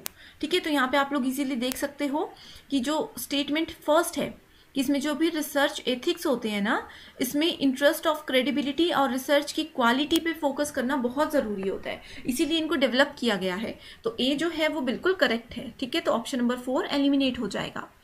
Reason क्या है कि पॉलिसी मेकिंग बॉडीज जो होती, जो भी लोग पॉलिसीज बनाते हैं, ये रूल्स रेगुलेशंस को बनाते हैं, उनको एक्सीलेंस पे जो है हमेशा ध्यान रखना पड़ता है। ठीक है, उसको प्रमोट करने पे हमेशा फोकस करना पड़ता है, इसीलिए ये रिसर्च एथिक्स जो है वो डिजाइन किए गए हैं। तो राइट आंसर होगा हमारे पास option number 1, that is A जो है करेक्ट है, आर भी करेक्ट है, and R is the right explanation of assertion. Next question is which of the following not support practice of ethics in research. ठीक है, सो यहाँ पे नॉट पे फोकस करना है, मैक्सिमम स्टूडेंट्स इस पे फोकस नहीं करते एंड क्वेश्चन जो है वो गलत हो जाता है। ठीक है, सो क्या है ये, not support practice in ethics in research.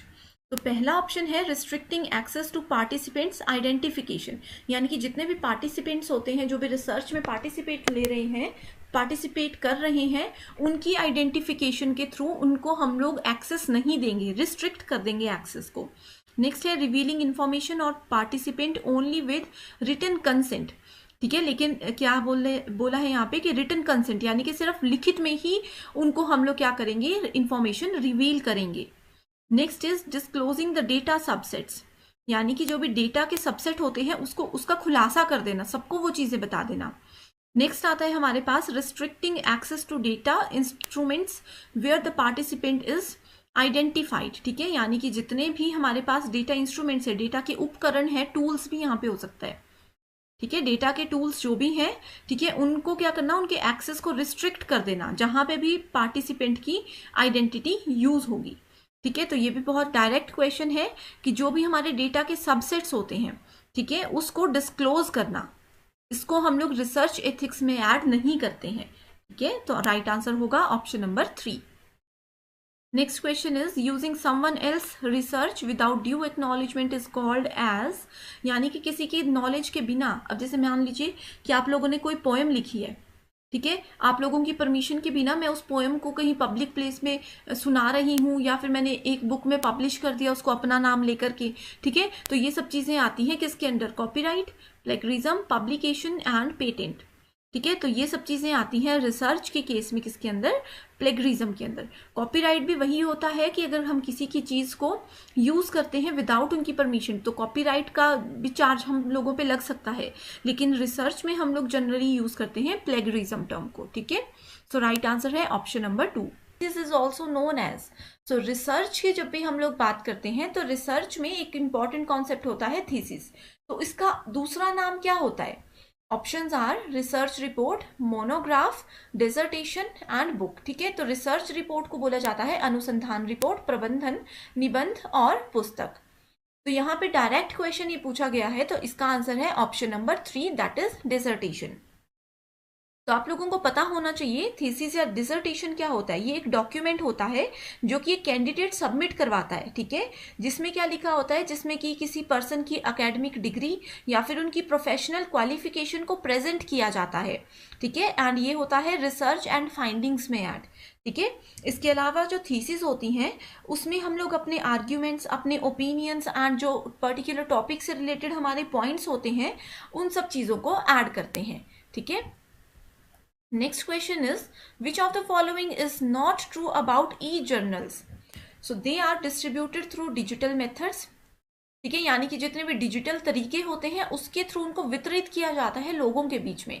दूसरा ऑप्शन है they also have editors and editorials boards, तो जितने भी संपादक और संपादकीय बोर्ड होते हैं वो सब इसमें ऐड किए जाते हैं। तीसरा होता है they are publications of serial nature. Next है they are always free of cost. ठीक है, तो सबसे पहले आप लोगों को पता होना चाहिए कि ई जर्नल्स होते क्या हैं। तो इसका मतलब है इलेक्ट्रॉनिक जर्नल्स। ठीक है, तो ये क्या होते हैं, ये पीरियोडिकल पब्लिकेशंस होती हैं which is published in electronic format. जैसे ईमेल होती है, यानी कि इलेक्ट्रॉनिक फॉर्मेट में हम लोग मैसेजेस करते हैं, ठीक है। वैसे ही ई जर्नल के केस में हम क्या करते हैं, पब्लिकेशंस को पब्लिश करते हैं इलेक्ट्रॉनिक फॉर्मेट में। जनरली इसमें इंटरनेट यूज किया जाता है, ठीक है। एंड जो इलेक्ट्रॉनिक जर्नल्स होते हैं इसकी बहुत ज़्यादा एडवांटेजेस होती हैं ओवर ट्रेडिशनल प्रिंटेड जर्नल्स। तो इसके एडवांटेजेस क्या होती हैं, वो ये होती हैं कि इसको घर पे बैठ के हम लोग कहीं से भी सबमिट कर सकते हैं, हमें ऑफिस में जाकर सबमिट करवाने की ज़रूरत नहीं होती है, या फिर जो हमारे गाइड है डायरेक्टली उनके पास जाकर सबमिट करवाने की ज़रूरत नहीं होती है, ठीक है। तो यहाँ पे राइट आंसर है option number 4, that is they are always free of cost. तो इसके अलावा यहाँ पे 4 स्टेटमेंट्स हैं, इनके अलावा और भी इंपॉर्टेंट कैरेक्टरिस्टिक्स हैं ई जर्नल से रिलेटेड। दैट इज कैरेक्टरिस्टिक्स जो होती हैं इसमें पहला आता है कि ये हमें टाइमली एक्सेस प्रोवाइड कराता है। एंड स्टूडेंट्स, आप लोगों ने यहाँ पे ये ध्यान रखना है कि क्वेश्चन में पूछा गया था नॉट ट्रू, यानी कि we have to find the false statement, ठीक है। तो यहाँ पे ये जो है ये फ्री ऑफ कॉस्ट नहीं होता है, हमें इंटरनेट चार्जेस एंड ये सब चीज़ें अप्लाई करनी पड़ती हैं, ठीक है। एंड यहाँ पे आप लोग देख सकते हो कि डिस्ट्रीब्यूटेड, इसमें हम लोग जितने भी हमारे नोट्स हैं, जितने भी हमारे डॉक्यूमेंट्स हैं, पब्लिकेशंस हैं, उनको हम डिस्ट्रीब्यूट कर सकते हैं डिजिटल मेथड्स के थ्रू, ठीक है। इसमें एडिटर्स भी होते हैं एंड एडिटोरियल बोर्ड्स भी होते हैं, एंड सीरियल वे में इसको हम लोग पब्लिश कर सकते हैं, ठीक है। इसमें हमें टाइमली एक्सेस प्रोवाइड करवाते हैं ये, ठीक है। एंड ये जो सर्चिंग कैपेबिलिटीज़ हैं उसको भी सपोर्ट करते हैं। इसके अलावा इसकी कैरेक्टरिस्टिक्स ये है कि ये फिजिकल स्टोरेज स्पेस को भी सेव करते हैं। अब जैसे हमारे पास फाइल्स हैं, हमारी रिपोर्ट्स हैं, अगर हम लोग उनको मतलब हार्ड कॉपी रखेंगे तो उनको रखने के लिए भी हमें कोई सेपरेट जगह चाहिए, ठीक है। तो ये फिजिकल स्टोरेज स्पेस को भी कवर करते हैं, सेव करते हैं, ठीक है। इसमें हम लोग मल्टीमीडिया इन्फॉर्मेशन को भी ऐड कर सकते हैं। मल्टीमीडिया इन्फॉर्मेशन का मतलब होता है इमेजेस, ऑडियो, वीडियो, ये सब चीज़ों के थ्रू हम अच्छे से अपने जर्नल को जो है वो प्रेजेंट कर सकते हैं, ठीक है। इसमें कोई फिजिकल प्रोसेसिंग की रिक्वायरमेंट नहीं होती है, एंड ये जो है एनवायरमेंट फ्रेंडली होता है, यानी कि इंटरनेट की हेल्प से ही हर एक चीज़ को हम लोग यहाँ पे यूज़ करते हैं। नेक्स्ट क्वेश्चन है, in which of the following reporting format is formally prescribed. तो जितने भी रिपोर्टिंग के फॉर्मेट्स होते हैं, यानी कि रिपोर्टिंग के प्रारूप होते हैं, उसको फॉर्मली हम कैसे जो है वो प्रिस्क्राइब करते हैं। पहला है doctoral level thesis, conference of researchers, workshops and seminars, symposia. तो ये जितनी भी टर्म्स है ना, इसमें स्टूडेंट्स बहुत कंफ्यूज होते हैं। जैसे कि कॉन्फ्रेंस क्या होता है, वर्कशॉप, सेमिनार एंड सिंपोजिया, ये चीज़ें क्या होती हैं, ठीक है। तो पहले मैं आप लोगों को समझाती हूँ इन सबके मीनिंग। तो अगर हम लोग बात करें सेमिनार्स की, ठीक है, तो सबसे पहले सेमिनार्स की बात करते हैं। तो सेमिनार और वर्कशॉप ये दोनों जो है ये शॉर्ट टर्म ट्रेनिंग कोर्सेज होते हैं। ऑप्शन नंबर 3 में ये राइट आंसर नहीं है, अभी मैं बताती हूँ, सिर्फ मैं अभी एक्सप्लेन कर रही हूँ, ठीक है। तो सेमिनार्स और workshops short term training courses होते हैं जिनको डिज़ाइन किया जाता है to help working people enhance their skills, ठीक है। अब जैसे मेरी कोई स्किल है, मैं उसको और अच्छे से सीखना चाहती हूँ, तो डिफरेंट डिफरेंट वर्कशॉप्स और सेमिनार्स को हम ज्वाइन कर सकते हैं। तो सेमिनार जो होते हैं ये बेसिकली लेक्चर ओरिएंटेड होते हैं, ठीक है। एंड इसमें जो अगर बहुत ज़्यादा लोग हैं, बहुत ज़्यादा लोग अगर पार्टिसिपेट करने वाले हैं तो हम लोग सेमिनार्स को यूज़ करते हैं, ठीक है। एंड वर्कशॉप्स क्या होते हैं, इसमें हम लोग ज़्यादातर डेमोन्स्ट्रेशन को देखते हैं, यानी कि सेमिनार में सिर्फ लेक्चर के थ्रू हमें चीज़ों को समझाया जाता है। वर्कशॉप में क्या होता है, इसको हम लोग बोल सकते हैं हैंड ऑन प्रैक्टिस, ठीक है। यानी कि जितनी भी चीज़ें हैं वो हमें प्रैक्टिकली डेमोन्स्ट्रेशन के थ्रू समझाई जाती हैं, एंड इसको तब यूज़ किया जाता है अगर कम पार्टिसिपेंट्स होंगे, ठीक है। तो इसको आपने ऐसे याद रखना है कि जहाँ पे कम लोग होंगे वहीं पे हम लोगों को काम जो है वो बहुत अच्छे से सिखाया जा सकता है, ठीक है। तो इसके अलावा नेक्स्ट आता है सिंपोजिया, या फिर इसको हम सिंपोजियम बोलते हैं, ठीक है। तो symposium is nothing but it is a meeting, ठीक है, जिसमें कि एक्सपर्ट्स आते हैं एंड वो एक पर्टिकुलर सब्जेक्ट पे, पर्टिकुलर टॉपिक पे डिस्कशन करते हैं, ठीक है। एंड इसको हम लोग स्मॉल कॉन्फ्रेंस भी बोलते हैं, इसको हम लोग स्मॉल कॉन्फ्रेंस भी बोलते हैं, ठीक है। तो यहाँ पे अगर हम लोग देखें तो ये 3 इंपॉर्टेंट कॉन्सेप्ट्स हमने डिस्कस कर लिए हैं। तो राइट आंसर है ऑप्शन नंबर 3 का doctoral level thesis, that is option number 1।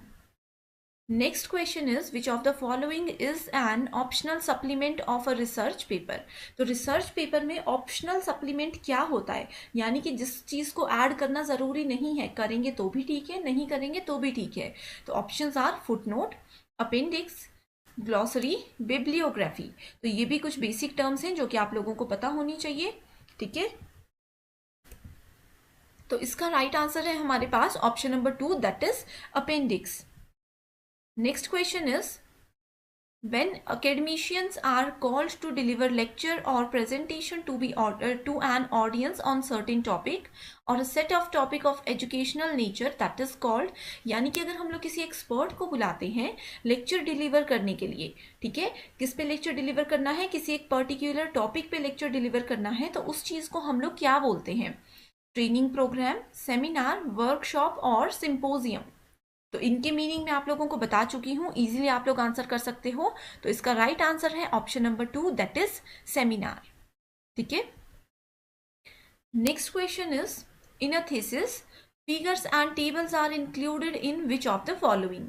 तो थीसिस में हम लोग जैसे पूरी रिपोर्ट बनाते हैं, इसमें हम लोग फिगर्स, डायग्राम्स, टेबल्स, ये सब चीजें ऐड करते हैं, तो उसको क्या बोला जाता है, ठीक है। तो पहला ऑप्शन है appendix, a separate chapter, the concluding chapter, the text itself, ठीक है। तो इसको क्या बोला जाता है? इसका राइट आंसर है हमारे पास option number 1, that is appendix, ठीक है। तो ये चीजें हैं जो आपने याद रखनी है। तो जहां पे भी अपेंडिक्स की बात की जाती है, यानी कि जो थीसिस में हम लोग फिगर और टेबल ऐड करते हैं, वो होता है ये। आप लोगों ने कभी भी किसी बुक में देखा होगा, कोई भी आप लोग बुक देख लीजिए किसी भी सब्जेक्ट की, वहां पे अपेंडिक्स का एक अलग से सेक्शन होता है एंड उसमें जितने भी फिगर्स होते हैं, टेबल्स होते हैं, उनका जो है उनको इंक्लूड किया जाता है, ठीक है। नेक्स्ट क्वेश्चन है हमारे पास, the core elements of a dissertation are. तो डिसर्टेशन मतलब थीसिस, तो इसके कोर एलिमेंट्स कौन कौन से हैं, ठीक है। पहला है introduction, data collection, data analysis, conclusion and recommendations. तो यहाँ पे सिंपल यही पूछा गया है कि डिसर्टेशन में क्या क्या चीजें मेनली हमें ऐड करनी चाहिए, ठीक है। नेक्स्ट है executive summary, literature review, data gathered, conclusions and bibliography. Next है research plan, research data analysis and reference, ठीक है। तो यहाँ पे ना सीक्वेंस बताया गया है, इससे इन सीक्वेंसेस को जो है वो सेपरेट किया गया है, ठीक है। फोर्थ ऑप्शन है introduction, literature review, research methodology, यानी कि रिसर्च के लिए हमने कौन सी मेथड को यूज किया है, एंड नेक्स्ट है रिजल्ट, डिस्कशन एंड कंक्लूजन, ठीक है। तो क्वेश्चन नंबर 7 का हमारा राइट आंसर है ऑप्शन नंबर 1, दैट इज सबसे पहले थीसिस में हम लिखते हैं अपने टॉपिक की इंट्रोडक्शन, उसके बाद लिखते हैं डेटा कलेक्शन की, कहाँ से हमने डेटा को कलेक्ट किया, क्या क्या चीज़ें हमने यूज़ की। उसके बाद हम लिखते हैं डेटा एनालिसिस की, कैसे हमने डेटा को एनालाइज किया कि क्या ये इस पर्टिकुलर चीज़ से रेलिवेंट है या नहीं है। उसके बाद हम ऐड करते हैं conclusions and recommendations. Next question is the written format of a research work is known as. तो जो भी हम लोग रिसर्च करते हैं, जैसे यूजीसी नेट एग्जाम हम लोग दे रहे हैं, इसके बाद हम लोग पीएचडी करेंगे या फिर वैसे ही कोई स्टूडेंट्स पीएचडी करते हैं तो रिसर्च करनी होती है, ठीक है। तो उसमें जो भी रिटन फॉर्मेट होते हैं उसको क्या बोला जाता है? पहला है research paper, monograph, project report and last is research report, ठीक है। तो इसको डायरेक्टली बोला जाता है रिसर्च रिपोर्ट। तो मैक्सिमम स्टूडेंट्स कंफ्यूज होते हैं research paper and research report में, ठीक है। तो इसका आंसर है रिसर्च रिपोर्ट। तो ये क्या होता है? ये एक वेल क्राफ्टेड डॉक्यूमेंट होता है, ठीक है, जो कि हमारे रिसर्च का पूरा प्रोसेस, डेटा, हमारा फाइंडिंग्स या फिर जो हमारी सिस्टमेटिक इन्वेस्टिगेशन होती है पूरे प्रोसेस में, पूरे रिसर्च में, उसको हम लोग रिसर्च रिपोर्ट में ऐड करते हैं, ठीक है। ये क्या है? ये एक बहुत ही ज्यादा इंपॉर्टेंट डॉक्यूमेंट होता है जो कि फर्स्ट हैंड अकाउंट, एक रिसर्च प्रोसेस में फर्स्ट हैंड अकाउंट की तरह काम करता है। Next question is a long essay on a single piece of work is called, यानी कि एक सिंगल पीस ऑफ वर्क, एक छोटा सा काम है, एक काम है जिसपे हमने लॉन्ग एसे लिख दिया है रिसर्च के लिए, ठीक है। तो उसको क्या बोला जाता है? रिसर्च रिपोर्ट, मोनोग्राफ, डिसर्टेशन और बुक। तो बुक तो देखो ये नहीं होती है, आप सभी को पता है बुक क्या होती है। डिसर्टेशन हमने डिस्कस किया, रिसर्च रिपोर्ट भी अभी हम लोगों ने डिस्कस किया। तो इसका राइट आंसर है मोनोग्राफ, ठीक है। तो कहीं पे भी अगर आप लोगों को लॉन्ग ऐसे या फिर लॉन्ग सेक्शन की बात करते हैं, that means we are talking about the monographs. ठीक है। सो रिसर्च मोनोग्राफ्स जो होते हैं ये सेपरेटली पब्लिश्ड रिपोर्ट्स होती हैं on original research that are too long, too specialized और अदरवाइज अनसुटेबल फॉर पब्लिकेशन। ठीक है, बहुत ज्यादा डिटेल में इसमें हर एक चीज को यहाँ पे जो है वो प्रोजेक्ट किया जाता है। ठीक है, राइट आंसर है option number 2। Next question is in research methodology interpretation is the search of. ठीक है, तो रिसर्च में इंटरप्रिटेशन जो है उसका क्या मतलब होता है? पहला ऑप्शन है statistical data, research problem, research findings and research plan. ठीक है, तो इसका राइट आंसर होगा option number 3 that is research findings. तो किसी भी हमारे रिसर्च में, ठीक है, जो प्रिंसिपल आउटकम होते हैं किसी रिसर्च प्रोजेक्ट के उसको बोला जाता है रिसर्च फाइंडिंग्स। ठीक है, ये क्या करते हैं, ये प्रोजेक्ट करते हैं कुछ टाइप के सजेशंस को एंड ये रिवील करते हैं हमारे प्रोजेक्ट को। ठीक है, ये इंडिकेट करते हैं हमारे प्रोजेक्ट को। तो आपने बस यही याद रखना है कि रिसर्च फाइंडिंग्स में हमारे जितने भी आउटकम्स हैं यानी कि जितने भी आउटपुट्स हैं उनका सजेशन, उनको रिवील करना एंड उनको इंडिकेट करना, ये सब काम इसके अंडर किया जाता है। Personalistic style of writing a research report are permissible in which of the following research. तो यहाँ पे बहुत ही सिंपल सा क्वेश्चन है, इसमें बोला गया है कि जो व्यक्तिगत शैली होती है रिसर्च रिपोर्ट को लिखने के लिए, तो कौन से टाइप के रिसर्च में इस चीज की परमिशन हम लोगों को मिलती है। ठीक है, तो पहला ऑप्शन है grounded theory research, experimental research, participant observation based research, historical research, case study research. ठीक है, तो यहाँ पे 5 ऑप्शंस गिवन है। तो सबसे पहले तो हम लोगों को पता होना चाहिए कि पर्सनलिस्टिक स्टाइल्स होते क्या है। तो ये एक क्वालिटी होती है किसी एक पर्सन के एक्सप्रेशन या किसी एक पर्सन का बिहेवियर होता है जो कि वो यूज कर सकते हैं रिसर्च रिपोर्ट राइटिंग के दौरान। ठीक है, तो कौन सा यहाँ पे ऐसा मेथड होता है? तो सबसे पहले बात करते हैं ग्राउंडेड थ्योरी रिसर्च की। ठीक है, सो ग्राउंडेड थ्योरी रिसर्च में क्या होता है, जो भी मतलब हमारे पास डेटा हमने ऑब्टेन किया होता है रिसर्च के दौरान, ठीक है, उस डेटा का जो भी एनालिसिस होता है उसको हम लोग थ्योरी में कंस्ट्रक्ट करते हैं। ठीक है, थ्योरी के थ्रू हम उसको कंस्ट्रक्ट करते हैं एक सिस्टमैटिक वे में। ठीक है, तो जो ग्राउंड थ्योरी रिसर्च होता है ये एक सिस्टमैटिक एंड इंडक्टिव नेचर का जो है रिसर्च का टाइप होता है। ठीक है, दूसरा अगर हम बात करें एक्सपेरिमेंटल रिसर्च की, तो experimental research basically scientific method of study होता है। ठीक है, एंड इसका जो मेन पर्पस होता है वो होता है to determine the relationship between the variables. जैसे कि रिसर्च में हमने बहुत सारे वेरिएबल्स होते हैं, बहुत सारे कॉन्सेप्ट्स होते हैं, इनके बीच में क्या रिलेशनशिप है एंड हम इसको कैसे डिटरमाइन करेंगे, ये सब चीजें एक्सपेरिमेंटल रिसर्च के अंदर आती हैं। ठीक है, तो मैं आप लोगों को डेफिनेशंस बता रही हूं, आप यहां से आइडिया लगा सकते हो कि पर्सनलिस्टिक स्टाइल कौन सा होता है। ठीक है, नेक्स्ट ऑप्शन है पार्टिसिपेंट ऑब्जर्वेशन बेस्ड रिसर्च। तो पार्टिसिपेंट ऑब्जर्वेशन यानी कि इसमें पार्टिसिपेंट जो है यानी कि जो रिसर्चर है उसकी क्या ऑब्जर्वेशन है उस पे बेस्ड होंगी ये चीजें। ठीक है, तो ये जो है ये data collected by itself. Participant observation में हमेशा आता है डेटा कलेक्टेड बाय इटसेल्फ, यानी कि जो रिसर्चर है उन्होंने खुद से डेटा कलेक्ट किया है। ठीक है, एंड इस प्रोसेस में जो रिसर्चर है वो बहुत सारी चीजें सीखता है क्योंकि वो खुद से ही सारा काम करते हैं। ठीक है, नेक्स्ट आता है हमारे पास हिस्टोरिकल रिसर्च। तो हिस्टोरिकल रिसर्च में जितनी भी चीजें होती हैं ना जिसमें डेटा कलेक्शन करते हैं, डेटा कलेक्शन का प्रोसेस होता है, ये सब हिस्टोरिकल एस्पेक्ट पे बेस्ड होते हैं। ठीक है, जैसे कि हम लोग मान लीजिए कि रशियन वॉर पे अगर रिसर्च कर रहे हैं तो ये क्या है होगी, ये एक हिस्टोरिकल रिसर्च होगी। ठीक है, नेक्स्ट आता है हमारे पास केस स्टडी रिसर्च। इसमें कोई भी सैंपल जो है वो यूज नहीं किया जाता। ठीक है, ये एक डिटेल्ड और स्पेसिफिक स्टडी होती है किसी एक पर्टिकुलर सब्जेक्ट के लिए। ठीक है, इसमें हम लोग इश्यूज को आइडेंटिफाई करते हैं, उनको डिस्क्राइब करते हैं। ठीक है, डिफरेंट डिफरेंट सिचुएशंस में उनको एनालाइज करते हैं लेकिन थियोरेटिकल कॉन्सेप्ट्स के साथ। ठीक है, तो ये है हमारे 5 रिसर्च के types.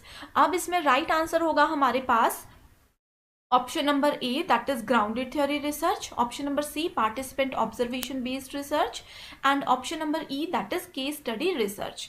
So right answer is option number 4. Next question we have is when 2 or more successive footnotes refer to the same work, which one of the following is used? ठीक है, तो यहाँ पे ये पूछा गया है कि अगर 2 या 2 से ज्यादा सक्सेसिव फुटनोट्स को हम लोग यूज करते हैं, ठीक है, एक ही काम के लिए, जो कि एक ही काम को रेफर करते हैं, तो उसको क्या बोला जाता है, किस नाम से आइडेंटिफाई किया जाता है। ठीक है, तो options are IBID, ET.AL, op.cit, loc.cit, ठीक है। तो यहाँ पे सबसे पहले आप लोगों को इन सबके मतलब पता होने चाहिए, इनके मीनिंग्स पता होने चाहिए, ठीक है। तो पहला है IBID, ठीक है, इसका मतलब होता है सेम स्पेस, ठीक है, इसका मतलब होता है सेम स्पेस। तो ये क्या रेफर करता है? It refers to the work cited in the preceding footnote or to the preceding work within the same footnote, ठीक है। तो इसमें जैसे डिफरेंट डिफरेंट काम होते हैं एक ही ऑथर के, ठीक है, तो उसको हम सेम फुटनोट जो है उस केस में हम यूज कर सकते हैं, ठीक है। सेकंड आता है et.al, ठीक है। सो et.al का मतलब होता है अदर, al का यहाँ पे मतलब है अदर, ठीक है। et का मतलब है यहाँ पे मीनिंग। तो इन चीजों को आप लोगों ने याद रख लेना है, ठीक है। एंड अदर्स हम इसको बोल सकते हैं। तो इसमें क्या होता है कि अगर एक ऑथर है, उसका नाम किसी एक पर्टिकुलर जगह पे मेंशन हो चुका है, ठीक है, तो हम उसके बाद वहां पे उसका नाम ऐड नहीं कर सकते। व्हेन अ सोर्स हैज 3, 4 और 5 authors, list all authors the first time the source is cited, ठीक है। नेक्स्ट आता है op.cit। तो इसका मतलब होता है, ये एक लैटिन फ्रेज है, ठीक है, जिसका मतलब होता है in the work cited. OPCIT मतलब इन द वर्क साइटेड, ठीक है। इसको यूज किया जाता है एंड नोट पे, ठीक है, या फिर फुट नोट पे भी इसको यूज कर सकते हैं। एंड ये रेफर करता है the reader to a previously cited work. Next आता है loc.cit, ठीक है। इसका जो है ये एक फुट नोट है, या फिर इसको हम एंड नोट भी बोलते हैं, जो कि एक रिपीटेड टाइटल या फिर एक पेज नंबर पे गिवन होता है, ठीक है, एक पर्टिकुलर काम के लिए। तो यहाँ पे अगर हम लोग राइट आंसर देखें तो राइट आंसर होगा हमारे पास option number 1, that is IBID। Next question है हमारे पास, in which of the following formats research abstract is a must, ठीक है। तो रिसर्च एब्स्ट्रैक्ट, तो क्या होते हैं रिसर्च एब्स्ट्रैक्ट, वो कहाँ पे जरूरी होते हैं, किस स्टेप में जरूरी होते हैं, ठीक है। तो पहला ऑप्शन है research article, seminar paper presented, thesis और रिसर्च सिनॉप्सिस, ठीक है। तो ये सभी टर्म्स बहुत ज्यादा इंपॉर्टेंट है। तो सबसे पहले आप लोगों को इनके मीनिंग पता होने चाहिए। पहला होता है रिसर्च आर्टिकल। तो रिसर्च आर्टिकल रिपोर्ट जो होता है ना, वो रिपोर्ट करता है डिफरेंट डिफरेंट रिजल्ट्स पे, ठीक है। जो ओरिजिनल रिसर्च होती है उसके रिजल्ट पे ये रिपोर्ट करता है, जिसमें कि ये पर्टिकुलर रिसर्चर का कॉन्ट्रीब्यूशन, इनका नॉलेज, ये सब चीज़ों को स्पेसिफाई करता है, ठीक है। इसके अलावा रिसर्च आर्टिकल जो होते हैं, इसमें हमारे पास title, abstract, introduction, methodology, results, discussion and references included होते हैं। दूसरा आता है सेमिनार पेपर प्रेजेंटेड। इसको अगर हम लोग सेमिनार पेपर बोले, तो सेमिनार पेपर जो होते हैं ये एक ओरिजिनल रिसर्च पीस होता है, ठीक है, जो कि प्रेजेंट करता है एक स्पेसिफिक टॉपिक को, ठीक है, जिसको कि हम लोग एकेडमिक सेटिंग के लिए प्रेजेंट कर सकते हैं किसी एक ग्रुप में, ठीक है। अपने आसपास के जितने भी ग्रुप्स हैं वहां पे हम उसको प्रेजेंट कर सकते हैं। तो सेमिनार जो होता है उसमें आती है इंट्रोडक्शन, जिसको कि एब्स्ट्रैक्ट भी बोला जाता है, background, analysis and conclusion. Next आता है हमारे पास थीसिस, ठीक है। सो थीसिस या फिर डिसर्टेशन इसको बोलते हैं। ये क्या होता है? एक टेक्स्ट होता है जो कि डिस्क्राइब करता है किसी ऑथर के वर्क को, एंड रिजल्ट को यहाँ पे रिप्रेजेंट किया जाता है इन support of an application for an academic degree और देयर प्रोफेशनल क्वालिफिकेशन, ठीक है। इसमें क्या आता है? इसमें टाइटल पेज आता है, हमारे पास एब्स्ट्रैक्ट आता है, टेबल ऑफ कंटेंट होता है, डिस्कशन, ठीक है, जैसे जैसे डिफरेंट डिफरेंट चैप्टर्स होते हैं उनका इंट्रोडक्शन, मैथडोलॉजीज। नेक्स्ट टाइप आता है हमारे पास research synopsis. So research synopsis एक स्टेटमेंट है, एक प्रॉब्लम स्टेटमेंट है, ठीक है। इसका अपना एक रिसर्च का ऑब्जेक्टिव होता है, हाइपोथेसिस होते हैं, प्रोसीजर एंड डिजाइन होता है एक पर्टिकुलर स्टडी से रिलेटेड, ठीक है। एंड जो रिसर्च सिनॉप्सिस होते हैं ये क्वालिटेटिव एंड क्वांटिटेटिव दोनों ही तरह की टेक्निक्स को यूज करते हैं, ठीक है। तो ये थे 4 ऑप्शंस जो गिवन है यहाँ पे। तो अब देखते हैं, डायरेक्ट आप लोग आई होप बता सकते हो कि राइट आंसर क्या होगा। तो क्वेश्चन नंबर 3 का राइट आंसर है हमारे पास option number 3, that is 1, 2 and 3, ठीक है। Next question is after completion of work on the research problem, ठीक है। अब एक रिसर्च प्रॉब्लम मतलब किसी भी प्रॉब्लम पे हम लोग रिसर्च कर रहे हैं, वो काम हमारा कंप्लीट हो गया, ठीक है। एंड जो रिपोर्ट हमने बनाई थी that was discussed in the scholars meet and the researcher was suggested to change the title, ठीक है। तो एक रिसर्चर्स की, एक स्कॉलर्स की मीट में उस जो रिपोर्ट को है डिस्कस किया गया, एंड वो हमें ये सजेस्ट करते हैं कि आप लोग क्या करो, अपनी जो रिसर्च है उसका टाइटल चेंज कर दो, ठीक है। And hypothesis based on the data analysis, ठीक है। तो वो हमें ये सजेस्ट करते हैं। तो इसको हम लोग किस कैटेगरी में काउंट करेंगे?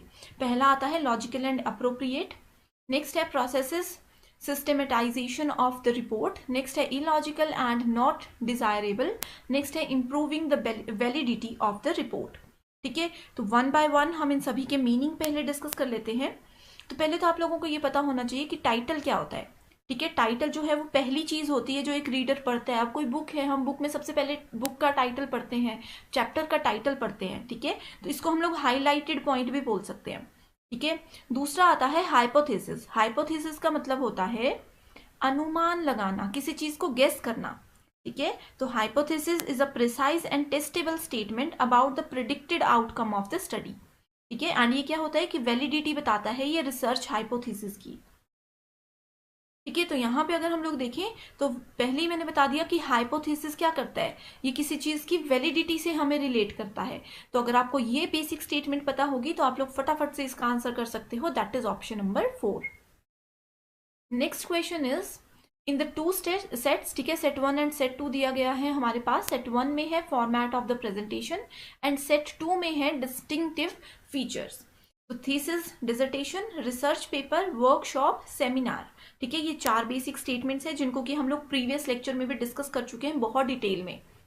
नेक्स्ट है यहाँ पे इनकी जो फीचर्स हैं based on free wheeling of ideas. तो इनमें से कौन सी चीज है जो कि फ्री व्हीलिंग पे फोकस करती है।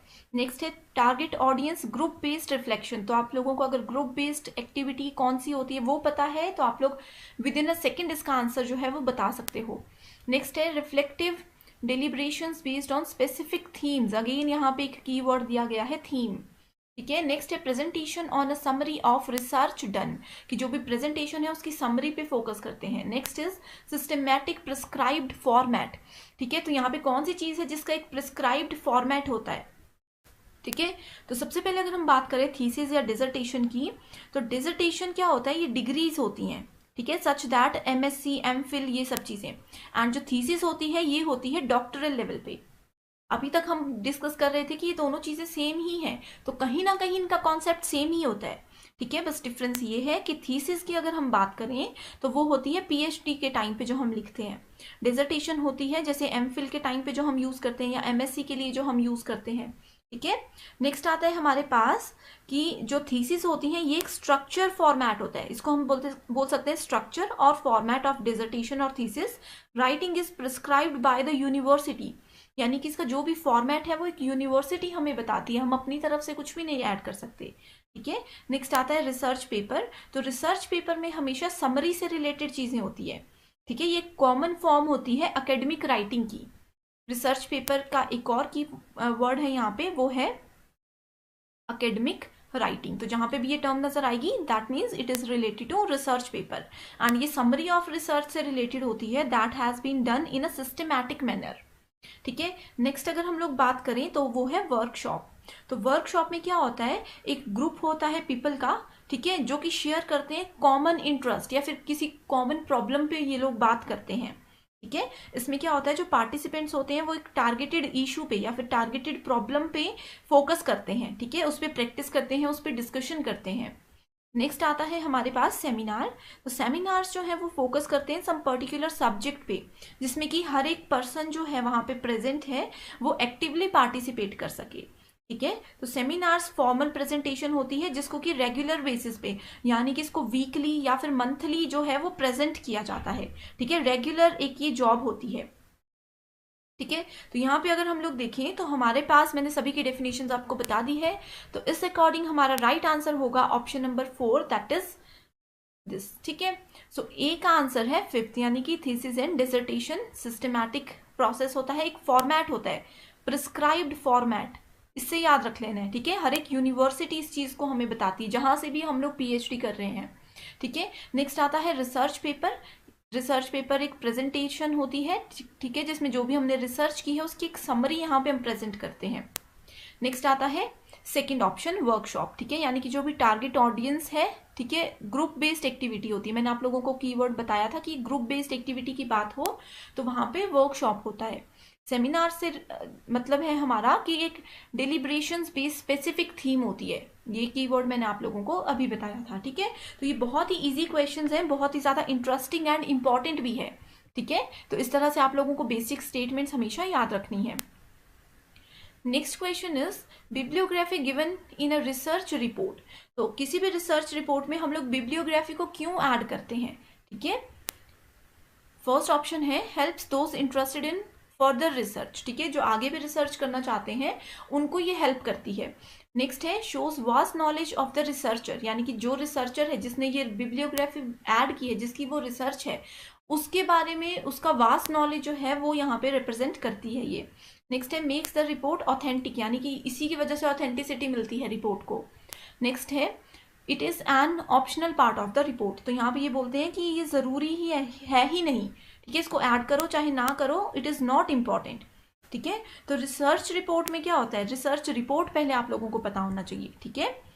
तो ये एक रिसर्च का ही प्रोसेस होता है, ठीक है, जिसमें कि हम लोग कॉम्प्रिहेंसिवली प्रेजेंट करते हैं एक रिसर्चर की एक्टिविटी को एंड उनकी जो स्टडी है उसका जो फाइनल रिजल्ट है, उन सब चीज़ों को हम वहाँ पे प्रेजेंट करते हैं, ठीक है। एंड इसमें जो बिब्लियोग्राफी होती है इसको हमेशा एंड में यूज़ किया जाता है, ठीक है। जैसे बुक के एंड में कोई चैप्टर होगा, बुक के एंड में जो बुक का पूरा कंक्लूजन होगा, उसी तरह से इसमें बिब्लियोग्राफी जो है वो ऐड की जाती है, ठीक है। सो बिब्लियोग्राफी में क्या होता है, ये हमें प्रोवाइड करवाती है credential to your own thoughts, कि हमने पूरी रिसर्च के दौरान क्या सोचा, हमारे व्यूज़ क्या थे, कहाँ कहाँ से हमने डेटा कलेक्ट किया, ये सब चीज़ें, ठीक है। एंड ये जो किसी पर्टिकुलर पर्सन का वर्क होता है उसको एक्नॉलेज करता है एक पर्टिकुलर सब्जेक्ट के लिए, ठीक है। तो इस अकॉर्डिंग क्वेश्चन नंबर 6 का हमारा राइट आंसर होगा ऑप्शन नंबर 1, ठीक है। तो फर्दर रिसर्च के लिए भी अगर कोई इंटरेस्टेड है तो वो अगर बिब्लियोग्राफी देखेंगे तो उनको बहुत हेल्प हो जाएगी, उनको एक आइडिया हो जाएगा कि किस तरह से डेटा कलेक्ट किया जाता है, क्या क्या इश्यूज हमने फेस किए होंगे, ठीक है। तो ये बहुत ज़्यादा हेल्पफुल चीज़ होती है। Next question is which of the following is the most recent and dependable source of information on a broad scientific topic, ठीक है। तो यहाँ पे बिल्कुल ही सिंपल सा अगेन यहाँ पे क्वेश्चन पूछा गया है हमसे कि कौन सा most recent and dependable source है इंफॉर्मेशन का जो कि एक ब्रॉड साइंटिफिक टॉपिक पे काम करता है, ठीक है। तो options are research paper, bibliography, review article and new text book, ठीक है। तो यहाँ पे आंसर है option number 1, that is research paper. Next question है हमारे पास असर्शन एंड रीजन से रिलेटेड, ठीक है। मैक्सिमम आप लोगों ने देखा होगा पेपर 1 में इसी तरह के क्वेश्चंस हमेशा पूछे जाते हैं, ठीक है। तो पहला है यहाँ पे assertion given that is use of ICT in research facilitates access and accuracy of research findings, यानी कि अगर हम ICT information and communication technology, यानी कि हम कंप्यूटर्स, इंटरनेट, ये सब चीज़ों का यूज़ करते हैं रिसर्च के दौरान, तो इसके थ्रू हम लोग एक्यूरेसी से रिसर्च फाइंडिंग्स अपनी कर सकते हैं। इसका रीज़न दिया गया है, बोला गया है क्योंकि researcher has to follow various styles of referencing and format while writing a thesis with an intent for delivering support from ICT, ठीक है। तो यहाँ पे ये बोला गया कि रिसर्चर को बहुत ज़्यादा स्टाइल्स यूज़ करने पड़ते हैं रेफरेंसिंग के, जिसके थ्रू वो अच्छे से थीसिस लिख सके और अच्छे से अपनी रिसर्च कर सके, ठीक है। तो यहाँ पे ऑप्शंस आर, यहाँ पे बोला गया है कि ए एंड आर दोनों ही ट्रू है and R is the correct explanation of A and R R true, R is not the correct explanation of ए।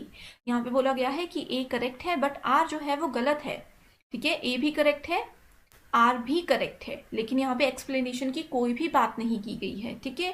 तो यहाँ पे आप लोग देख सकते हो कि आईसीटी के जो टूल्स होते हैं वो मेनली रिसर्चर्स यूज़ करते हैं। किस लिए यूज़ करते हैं, नॉलेज को गैदर करने के लिए, ठीक है। इसको हम लोग नॉलेज गैदरिंग प्रोसेस भी बोलते हैं आईसीटी के केस में, ठीक है। इससे क्या होता है कि एनहांस कर सकते हैं रिसोर्स डेवलपमेंट को। इसके अलावा रिसर्चर जो है वो अपनी वैल्यूज़ को जनरेट कर सकता है, क्रिएटिविटी को जनरेट कर सकता है, ठीक है, अपनी ओरिजिनलिटी को जो है वो जनरेट कर सकता है अगर वो आईसीटी को यूज़ करते हैं, ठीक है। लेकिन यहाँ पे सिर्फ बोला गया है कि वो अपनी थीसिस को ही जो है अच्छे से यहाँ पे यूज़ कर सकते हैं, ठीक है। तो इसीलिए हमारा राइट आंसर होगा option number 3, that is A is correct but R is not correct. Question number 9 is which one of the following is not a part of layout of research report. तो again यहाँ पे simple सा question है, directly पूछा गया है research report से related कि कौन सा इसमें ऐड नहीं किया जाता। पहला है एक्नॉलेजमेंट्स, प्रीफेस और फॉरवर्ड, नेक्स्ट है टेबल ऑफ कंटेंट, क्वेश्चनेयर्स, ठीक है।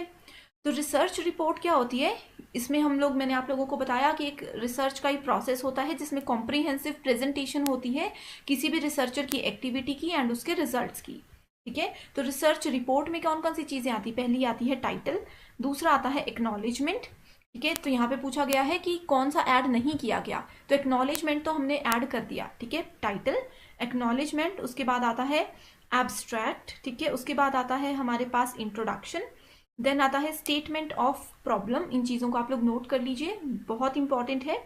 नेक्स्ट आता है सिग्निफिकेंस ऑफ द प्रॉब्लम, ठीक है, नेक्स्ट आता है पर्पस ऑफ द प्रॉब्लम, ठीक है, next is assumptions, next is limitations and next is definition of the term, ठीक है। तो यहाँ पे अगर हम लोग देखिए मैंने सभी चीज़ें ऐड कर दी, इसके अलावा बजट आता है, डिज़ाइन ऑफ द स्टडी आता है, scope of data, sampling procedures, analysis of data, ठीक है, टेबल ऑफ कंटेंट भी आता है, तो इसको भी हम रिमूव कर देंगे। नेक्स्ट आता है इसमें conclusions, and notes, more findings and then questionnaires, ठीक है, क्वेश्चनियर, बिब्लियोग्राफी, अपेंडिक्स, ये सब चीज़ें। तो इस अकॉर्डिंग अगर आप लोगों को ये पूरी लिस्ट याद है तो आप लोग देख सकते हो कि क्वेश्चन नंबर 9 का राइट आंसर है option number 2। Next question is the bibliography of the research report. तो अगेन यहाँ पे बिब्लियोग्राफी से रिलेटेड क्वेश्चन है। ये बोलते हैं कि list all the books published on the topic, यानी कि जो भी हमारा रिसर्च का टॉपिक था उसके लिए हमने जितनी भी बुक्स का रेफरेंस लिया उसको यहाँ पे ऐड किया जाता है। नेक्स्ट है lends credibility to the report and serves as a guide for further research, ठीक है, कि जो क्रेडिबिलिटी होती है एक रिपोर्ट की, ठीक है, एंड अगर किसी और ने आगे रिसर्च करनी है तो उसको एक गाइड के रूप में ये हेल्प करता है। नेक्स्ट है it includes summarize of references listed in it, ठीक है। Next is it always written in the format prescribed by the American Psychological Association. यहाँ पे ये बोला गया है कि इसका जो फॉर्मेट होता है बिब्लियोग्राफी का वो एपीए के थ्रू ही हमेशा असाइन किया जाता है, ठीक है। तो अगर आप लोगों को देखें तो मैं बता चुकी हूँ कि बिब्लियोग्राफी क्या होता है, ठीक है। अब हम डिस्कस करते हैं कि इसके पॉइंट्स, इसके यूजेस क्या होते हैं, ठीक है। ये जो है वो क्रेडेंशियल यूज प्रोवाइड करवाता है टू योर ओन थॉट्स, ठीक है, हमने क्या यूज़ किया है, कैसे यूज़ किया है, उन सब चीज़ों को ये हमें कलेक्ट करने में हेल्प करता है, ठीक है। It also helps to critique your work by looking at your source of references. तो यहाँ पे इस अकॉर्डिंग अगर देखें तो हमारा राइट आंसर है option number 2, that is it lends credibility to the report and serves as a guide for further research, ठीक है। सो यहाँ पे हम आप लोग देख सकते हो कि बिब्लियोग्राफी का एक और क्वेश्चन अभी हमने डिस्कस किया था, उसमें आंसर भी सेम था, क्वेश्चन भी सेम था, लेकिन उसकी लैंग्वेज थोड़ी सी डिफरेंट थी। Which of the following sampling methods is not based on probability. First option है simple random sampling, stratified sampling, quota sampling and cluster sampling, ठीक है। तो यहाँ पे पूछा गया है कि कौन सा सैम्पलिंग का तरीका जो है वो प्रोबेबिलिटी की कैटेगरी में नहीं आता है। तो पहला पॉइंट यहाँ पे ये ध्यान रखना है कि हमेशा नॉट टर्म पे फोकस रखना है, ठीक है।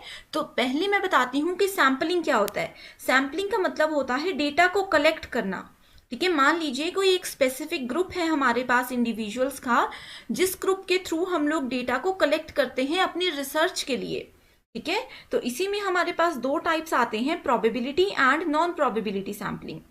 तो प्रोबेबिलिटी सैम्पलिंग जो है उसका मतलब होता है, जैसे मान लीजिए कि 10 लोगों का ग्रुप है, तो अगर हम प्रोबेबिलिटी की बात करते हैं यानी कि we are talking about random selection, तो इन 10 के 10 स्टूडेंट्स में से या जो भी लोग हैं इन सभी की 100% चांसेस हैं कि इनका सिलेक्शन हो, ठीक है। एंड जो हमारे पास नॉन प्रोबेबिलिटी सैम्पलिंग टेक्निक होती है वहां पे अगर 10 लोगों का ग्रुप है तो इनको हम डिवाइड करते हैं क्राइटेरिया के बेसिस पर। तो वो क्राइटेरिया कुछ भी हो सकता है, वो उनका एज भी हो सकता है, उनके वेट के अकॉर्डिंग भी हम उनको डिफाइन कर सकते हैं, ठीक है। अगर स्टूडेंट्स हैं तो उनके मार्क्स या परसेंटेज के अकॉर्डिंग भी हम उनको डिफाइन कर सकते हैं। तो ये होता है difference between random and probability and non probability sampling, ठीक है। तो इसके अलावा अब ऑप्शंस में अगर मैं आप लोगों को बताऊं तो यहाँ पे हमारा राइट आंसर क्या होगा, यहाँ पे हमारा राइट आंसर होगा option number 3, that is quota sampling, ठीक है।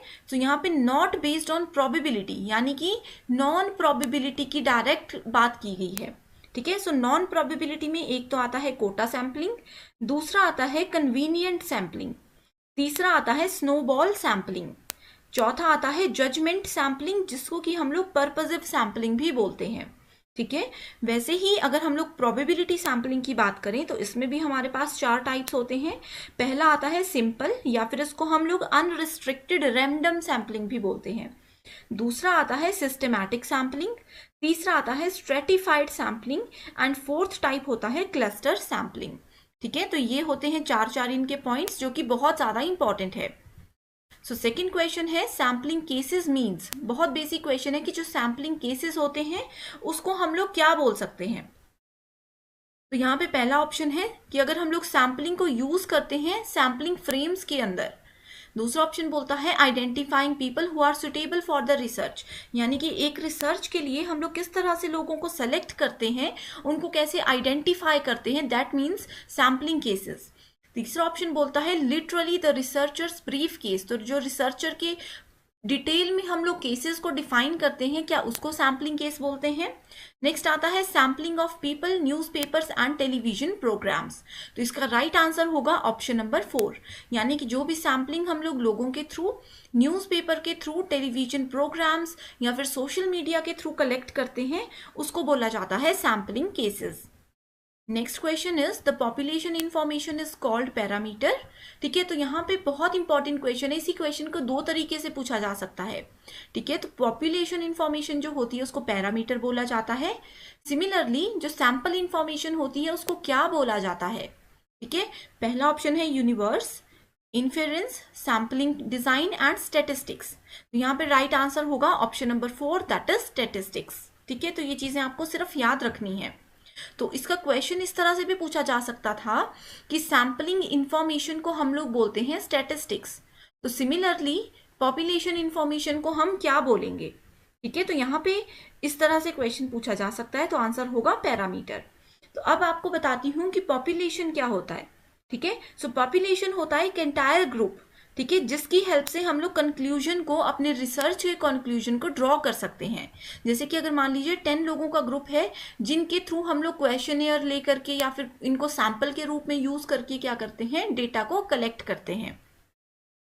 Next question is which of the following are non probability sampling methods. तो ये अभी मैंने आप लोगों को बताया है, इसका आंसर क्या होगा। इसका आंसर होगा option number 2, that is B, D and E. ठीक है, judgmental, snowball and quota sampling, तो ये तीनों आते हैं प्रोबेबिलिटी, नॉन प्रोबेबिलिटी के अंदर। ठीक है, अभी क्वेश्चन नंबर 1 में हमने ये चीजें डिटेल में डिस्कस की हैं। Next question is which of the following sampling procedures will be appropriate for concluding researches with empirico inductive research paradigm.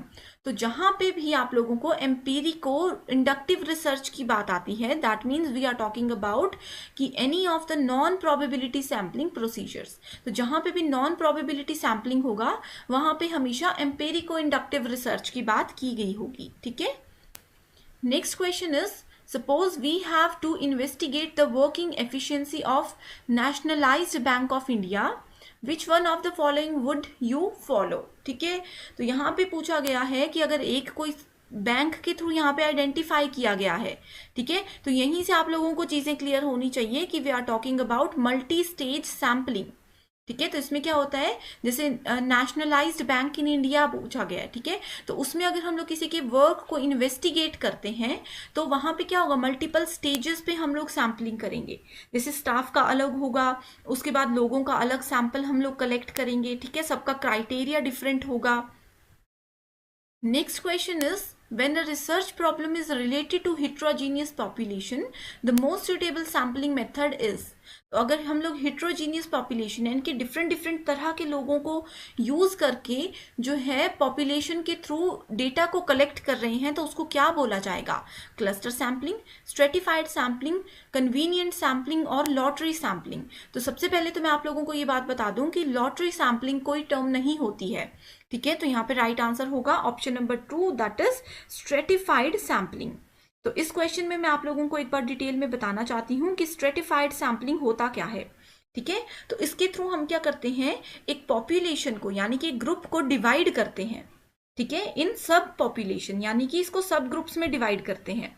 ठीक है, तो इन सब ग्रुप्स को बोला जाता है स्ट्राटा। ठीक है, जैसे मान लीजिए कि 10 लोगों का ग्रुप है, तो हम इनको डिवाइड कर सकते हैं या तो इनके एज के बेसिस पे कि 0 से लेकर के 10 ईयर्स के स्टूडेंट्स जो बच्चे हैं वो अलग चले जाएं।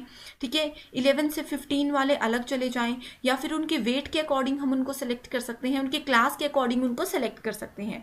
तो ये होता है स्ट्रेटिफाइड सैम्पलिंग। ठीक है, नेक्स्ट आता है क्लस्टर सैम्पलिंग। तो क्लस्टर सैम्पलिंग में क्या करते हैं हम लोग, पॉपुलेशन को अगेन सब ग्रुप्स में डिवाइड करते हैं। ठीक है। लेकिन जो इसमें हर एक ग्रुप होता है उसकी सिमिलर कैरेक्टरिस्टिक्स होती है, सिमिलर प्रॉपर्टीज होती है, लेकिन स्ट्रेटिफाइड सैम्पलिंग में ऐसा बिल्कुल भी नहीं होता है। ठीक है, तो ये जो बेसिक से डिफरेंसेस है ना इन सभी के बीच में, ये आपको पता होने चाहिए। ठीक है, एक बात और आपको पता होनी चाहिए कि क्लस्टर एंड स्ट्रेटिफाइड ये किस में आता है, ये प्रोबेबिलिटी सैम्पलिंग में आता है। एंड जो नेक्स्ट है हमारे पास कन्वीनियंट सैम्पलिंग, ये आता है नॉन प्रोबेबिलिटी में। ठीक है, सो कन्वीनियंस या कन्वीनियंट सैम्पलिंग जो होता है, इसमें हम लोग उन इंडिविजुअल्स को इंक्लूड करते हैं who happen to be most accessible to the research. ठीक है, यानी कि ग्रुप में से ऐसे लोगों को हम उठाएंगे जो कि हमें पता है कि मोस्ट एक्सेसिबल है। मान लीजिए 50 लोगों का ग्रुप है, तो उसमें से हमें 5 ऐसे स्टूडेंट्स को सिलेक्ट करना है जो कि डांस बहुत अच्छा करते हैं, तो उसमें यूज करेंगे कन्वीनियंट सैम्पलिंग को। ठीक है, नेक्स्ट क्वेश्चन है which technique is generally followed when the population is finite. तो अगर फाइनाइट है, हमें फाइनाइट नंबर ऑफ पीपल वहां पे अवेलेबल है, तो कौन से टाइप के मेथड को हम यूज करेंगे?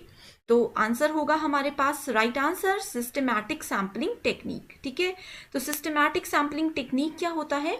इसको हम लोग सिंपल रैंडम सैम्पलिंग की तरह बोल सकते हैं, लेकिन डिफरेंस बिल्कुल छोटा सा होता है इन दोनों में। वो ये होता है कि ये थोड़ा इजी होता है। ठीक है, सिस्टमैटिक सैम्पलिंग जो होता है ये थोड़ा इजियर होता है as compare to simple random sampling. ठीक है, इसमें क्या होता है, हर एक मेंबर जो होता है पॉपुलेशन में, उसको हम एक नंबर प्रोवाइड कराते हैं। ठीक है, बट ये जो अगर हम लोग रैंडम सैम्पलिंग की बात करें तो उसमें रैंडमली नंबर अलॉट कराए जाते हैं, लेकिन सिस्टमैटिक सैम्पलिंग में सिस्टमैटिक वे से उनको नंबर अलॉट किए जाते हैं, तो जिससे कि हम लोग उनको इजीली आइडेंटिफाई कर सकते हैं। फॉर एग्जाम्पल 10 स्टूडेंट्स हैं, उनको अगर हमें नंबर, चाहे हम रोल नंबर की ही बात करते हैं, रोल नंबर अलॉट कराने हैं, तो मान लीजिए हम उनको मार्क्स के अकॉर्डिंग नंबर दे रहे हैं। जो क्लास में फर्स्ट आया है उसको रोल नंबर 1, जो सेकंड है उसको रोल नंबर 2, तो उसको बोला जाएगा systematic sampling technique. Next question है generalized conclusion on the basis of a sample is technically known as. ठीक है, सो जनरलाइज्ड कंक्लूजन जो होता है एक रिसर्च का, एक सैंपल का, उसको क्या बोला जाता है? Data analysis and interpretation, parameter inference, statistical inference, या ऑल ऑफ द अबव। तो right answer we have is data analysis and interpretation. ठीक है, तो कैसे हम डेटा को एनालाइज कर रहे हैं, कैसे उसको इंटरप्रेट कर रहे हैं, उसी के थ्रू हम लोग कंक्लूजन निकाल सकते हैं। Last question is which one of the following principle is not applicable to sampling। तो यहाँ पे कौन सा प्रिंसिपल है जो सैम्पलिंग में यूज होता ही नहीं है? ठीक है, तो पहला ऑप्शन है sample units must be clearly defined. तो किस यूनिट पे, किस क्राइटेरिया के बेस पे हम लोग सैम्पलिंग कर रहे हैं वो क्लियरली डिफाइन होना चाहिए। दूसरा है sample units must be dependent on each other, यानी कि डिपेंडेंट होनी चाहिए। अगर एक कंप्लीट है तो दूसरी जो है कहीं ना कहीं इस पे डिपेंडेंट होगी, कहीं ना कहीं ये डेटा हम लोग नेक्स्ट यूनिट पे, नेक्स्ट सैम्पलिंग पे यूज करेंगे। Same unit of sample should be use through out the study, यानी कि एक ही तरह का सैंपल हम पूरी रिसर्च में यूज करेंगे। नेक्स्ट आता है sample units must be chosen in a systematic and objective manner. ठीक है, तो सिस्टमैटिक वे में एंड एक ऑब्जेक्टिव मैनर में हम लोग इन यूनिट्स को कलेक्ट करते हैं। तो राइट आंसर है हमारे पास ऑप्शन नंबर 2, यानी कि जितने भी सैंपल यूनिट्स होते हैं यहाँ पे बोला गया है कि वो एक दूसरे पे डिपेंडेंट होने चाहिए। ठीक है, एंड यहाँ पे पूछा गया था नॉट, तो हमेशा इस चीज पे फोकस करना है। दैट्स पेपर 2 के फाइनल रिवीजन के लिए एक स्टडी मटेरियल हम लेकर आए हैं जिसमें आपको full syllabus updated notes and MCQs मिलेंगे। एमसीक्यूज के साथ स्टूडेंट्स यहाँ पर आपको आपके स्टेट और अदर स्टेट्स के पीवाईक्यूज भी हम प्रोवाइड करवाते हैं, एंड ये सारा कंटेंट पीडीएफ की हेल्प से मिलेगा, जो कि ना सिर्फ एग्जामिनेशन बल्कि इसके बाद होने वाले इंटरव्यू को क्वालिफाई करने में भी आपको हेल्प करेगा। तो ये जो भी सब्जेक्ट्स आपके सामने हैं, आपको इनके फाइल्स का एक्सेस मिल सकता है। इसके लिए गिवन नंबर्स पर आपको व्हाट्सएप के थ्रू कांटेक्ट करना है और पूरी जानकारी मिल जाएगी। All for today, thank you so much for watching this video.